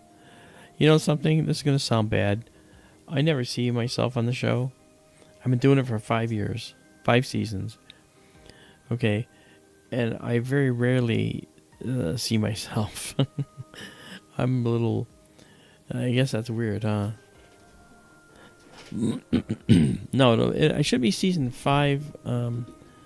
I just did the last story in season 5 today.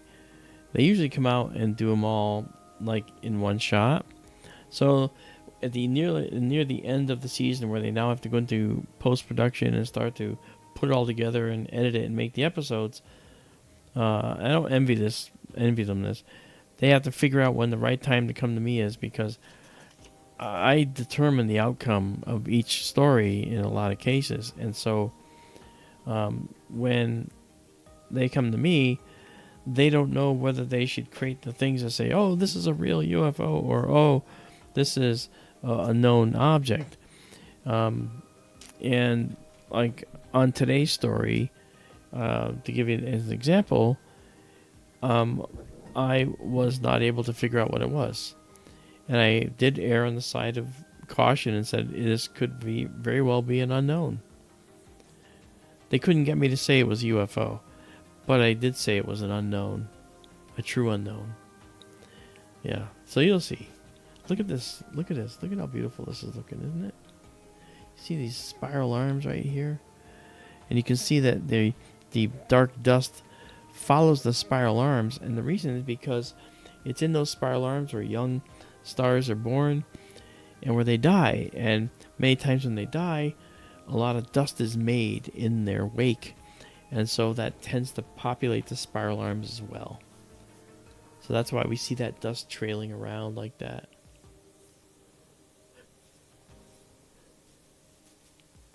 This is gorgeous. This is really coming out nice. Let's zoom in a little more. Oh, look at that. Talk about a galaxy. Man.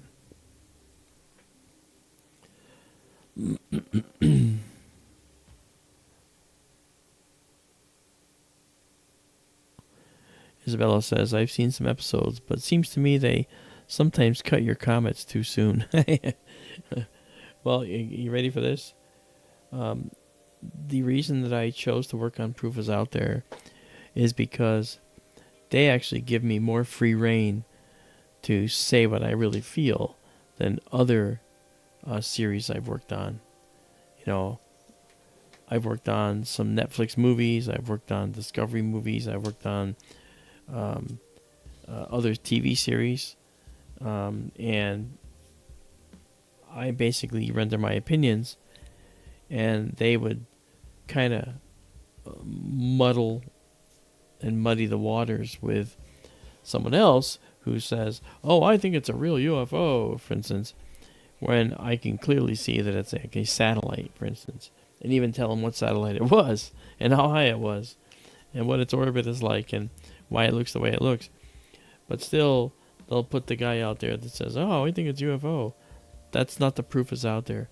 The Proof Is Out There recognizes that there truly is anomalies on our planet, and they are hard to find. And it's the one show that I've been involved in where they actually say, we have to say that this is unknown because we're going to err on the side of caution and say this is a known object that could be this. But is it an unidentified flying object manned by extraterrestrial creatures? Well, you can decide, but the evidence seems to point toward it not being so. For instance, not giving a specific case, but in many cases, they will allow me to have the final disposition on the case. I don't know whether blowing smoke or whatever. I think they, maybe not, but they said that they like working with me a lot because I don't pull any punches. I'm not trying to impress anyone. I just call it like I see it based on decades of experience of doing this. And so, okay, and as long as people like hearing that kind of truth telling, then there's room for me in these series. Okay, I'm going to darken this up a little bit. Look at that. Wow. I forgot all about the sunflower galaxy, and it's looking pretty.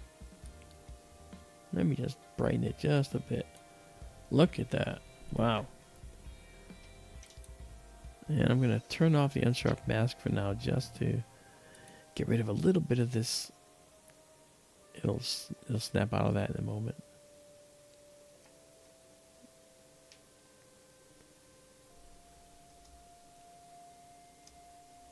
Look at the beautiful ring of dark dust around the nucleus. See that? Look at these rings around the nucleus. Look at these. Look at the blue of young hot stars in these spiral arms out there. You see that, guys? Actually, it turns out that the unsharp mask is actually working better. Look at that. Wow. That's a gorgeous, gorgeous galaxy. 20 images we've taken in total of 9 minutes, 20 seconds. We call it 9 minutes, 20 second integration.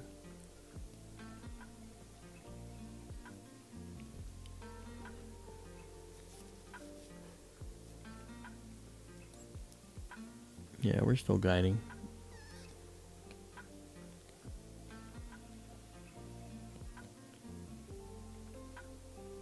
This guiding program is a little fussy, and so sometimes it'll say it's not guiding when it really still is. I think they just want you to pay attention to it. It's like, look at me. Come on, look at me.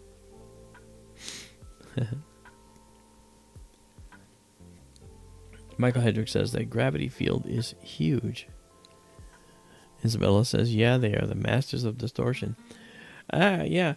It's interesting because gravity holds together galaxies, right? A SMBH, a supermassive black hole in the center of these galaxies, is typically what we find at the very center. And maybe that's the seed, the nuclear seed, which holds stars together. And once you get that accumulated mass of other stars in the middle, more stars can be formed in an area around it. And so, and so what's happening here is that gravity, in the list of fundamental forces, gravity is the weakest force of all. Did you know that? You have a strong force, and that's the force that holds protons next to each other in an atomic nucleus.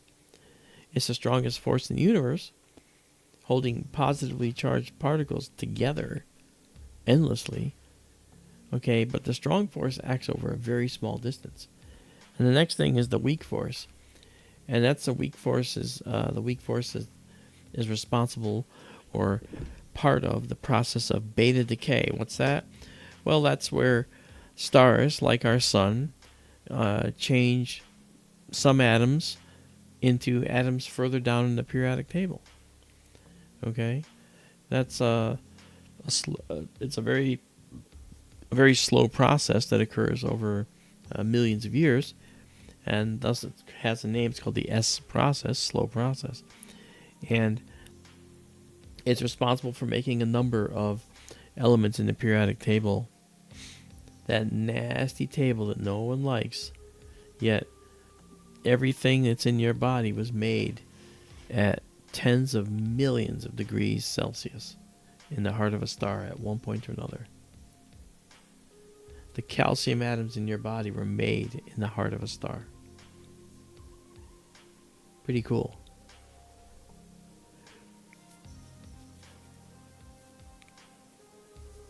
Look at that. It's getting better. It's getting better. We're going to go to 30 on this one.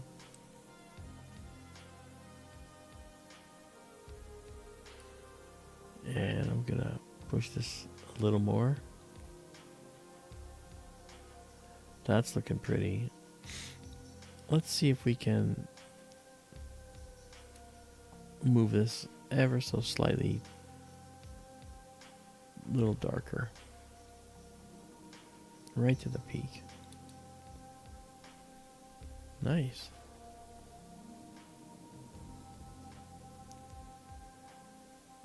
Color correction doesn't look like it's needed, but slightly.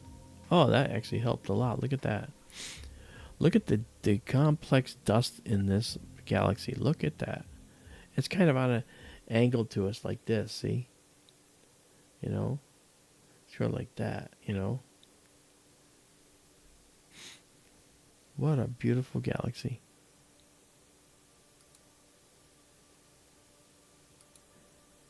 We'll save it exactly as seen.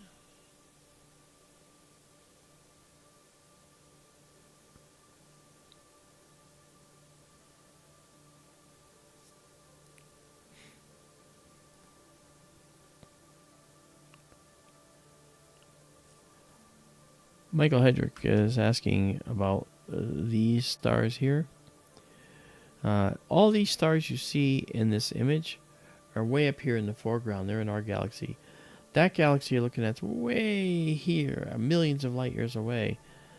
So whereas these stars might be a few thousand light years away, that galaxy is millions of light years away. How many millions? Well, let's see if we have the distance. This particular Sunflower Galaxy is 36 million, almost 37 million light years away.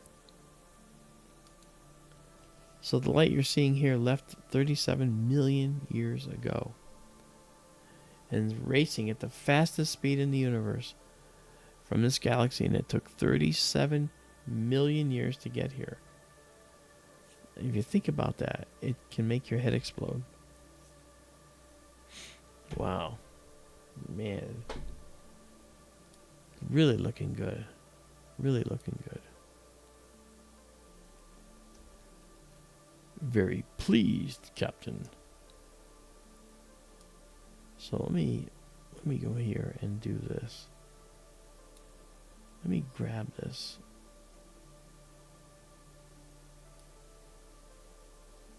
And go out a little more. There we go. Wow.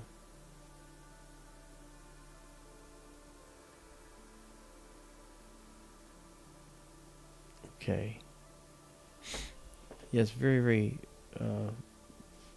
a lot of patterning in this galaxy. Okay, that's 34 frames. So we're going to save it. Save it exactly as seen. Wow. Well, that's it, man. That's beautiful. Well, you guys, I hope you had a good time. It's 1:04 a.m. here, and my eye is just about unmanageable now. It's got all that goop in it now. But I hope you guys are going to come back again and hang out with us some more. I also would like for you to remember that you just consider donating to our Patreon. Join this monthly membership, $3 a month even if you want. I mean, if 500 people gave $3 a month, we could do so much more for you. I don't take a paycheck.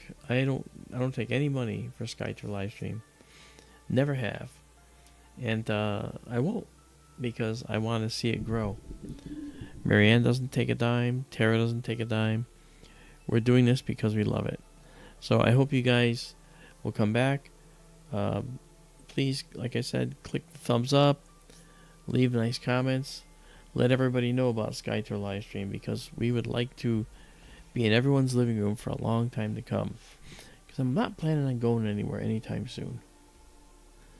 Alright. So I hope you guys have a good time. I'm going to, now with 37 images here, I'm going to save this one more time. And then save it exactly as seen. So that image right there is going to be up on the server, and right there, skytourlive.org, in about 30 seconds. So I hope you guys enjoyed, and I will catch you on the next stream. Thank you so much for being here. Consider thinking about joining our Patreon, getting something from SkyTour Shop on Etsy. Love to have you with us. So you guys have a good night, alright? So we'll see you later. Bye-bye.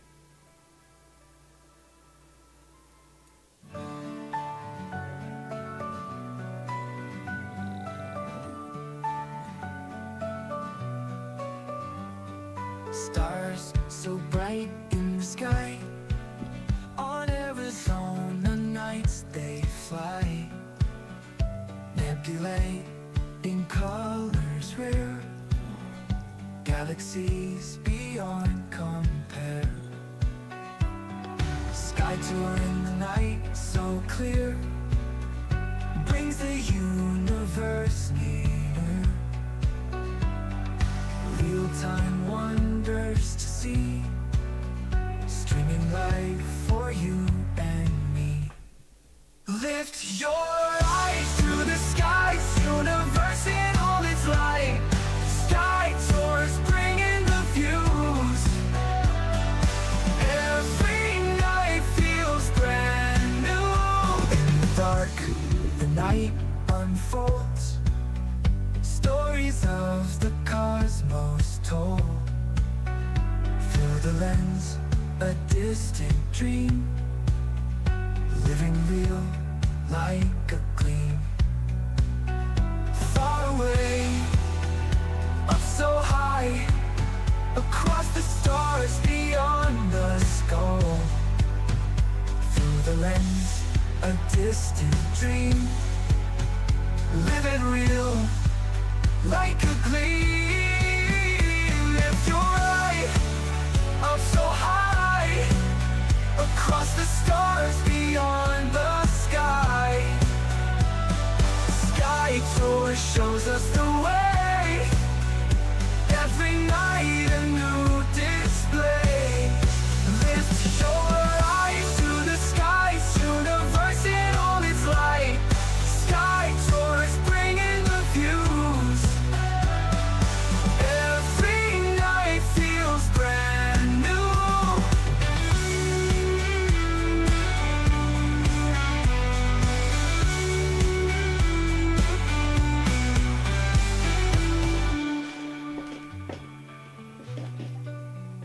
Lift your eyes to the skies, universe in all its light. Sky tours bringing the views, every night feels brand new.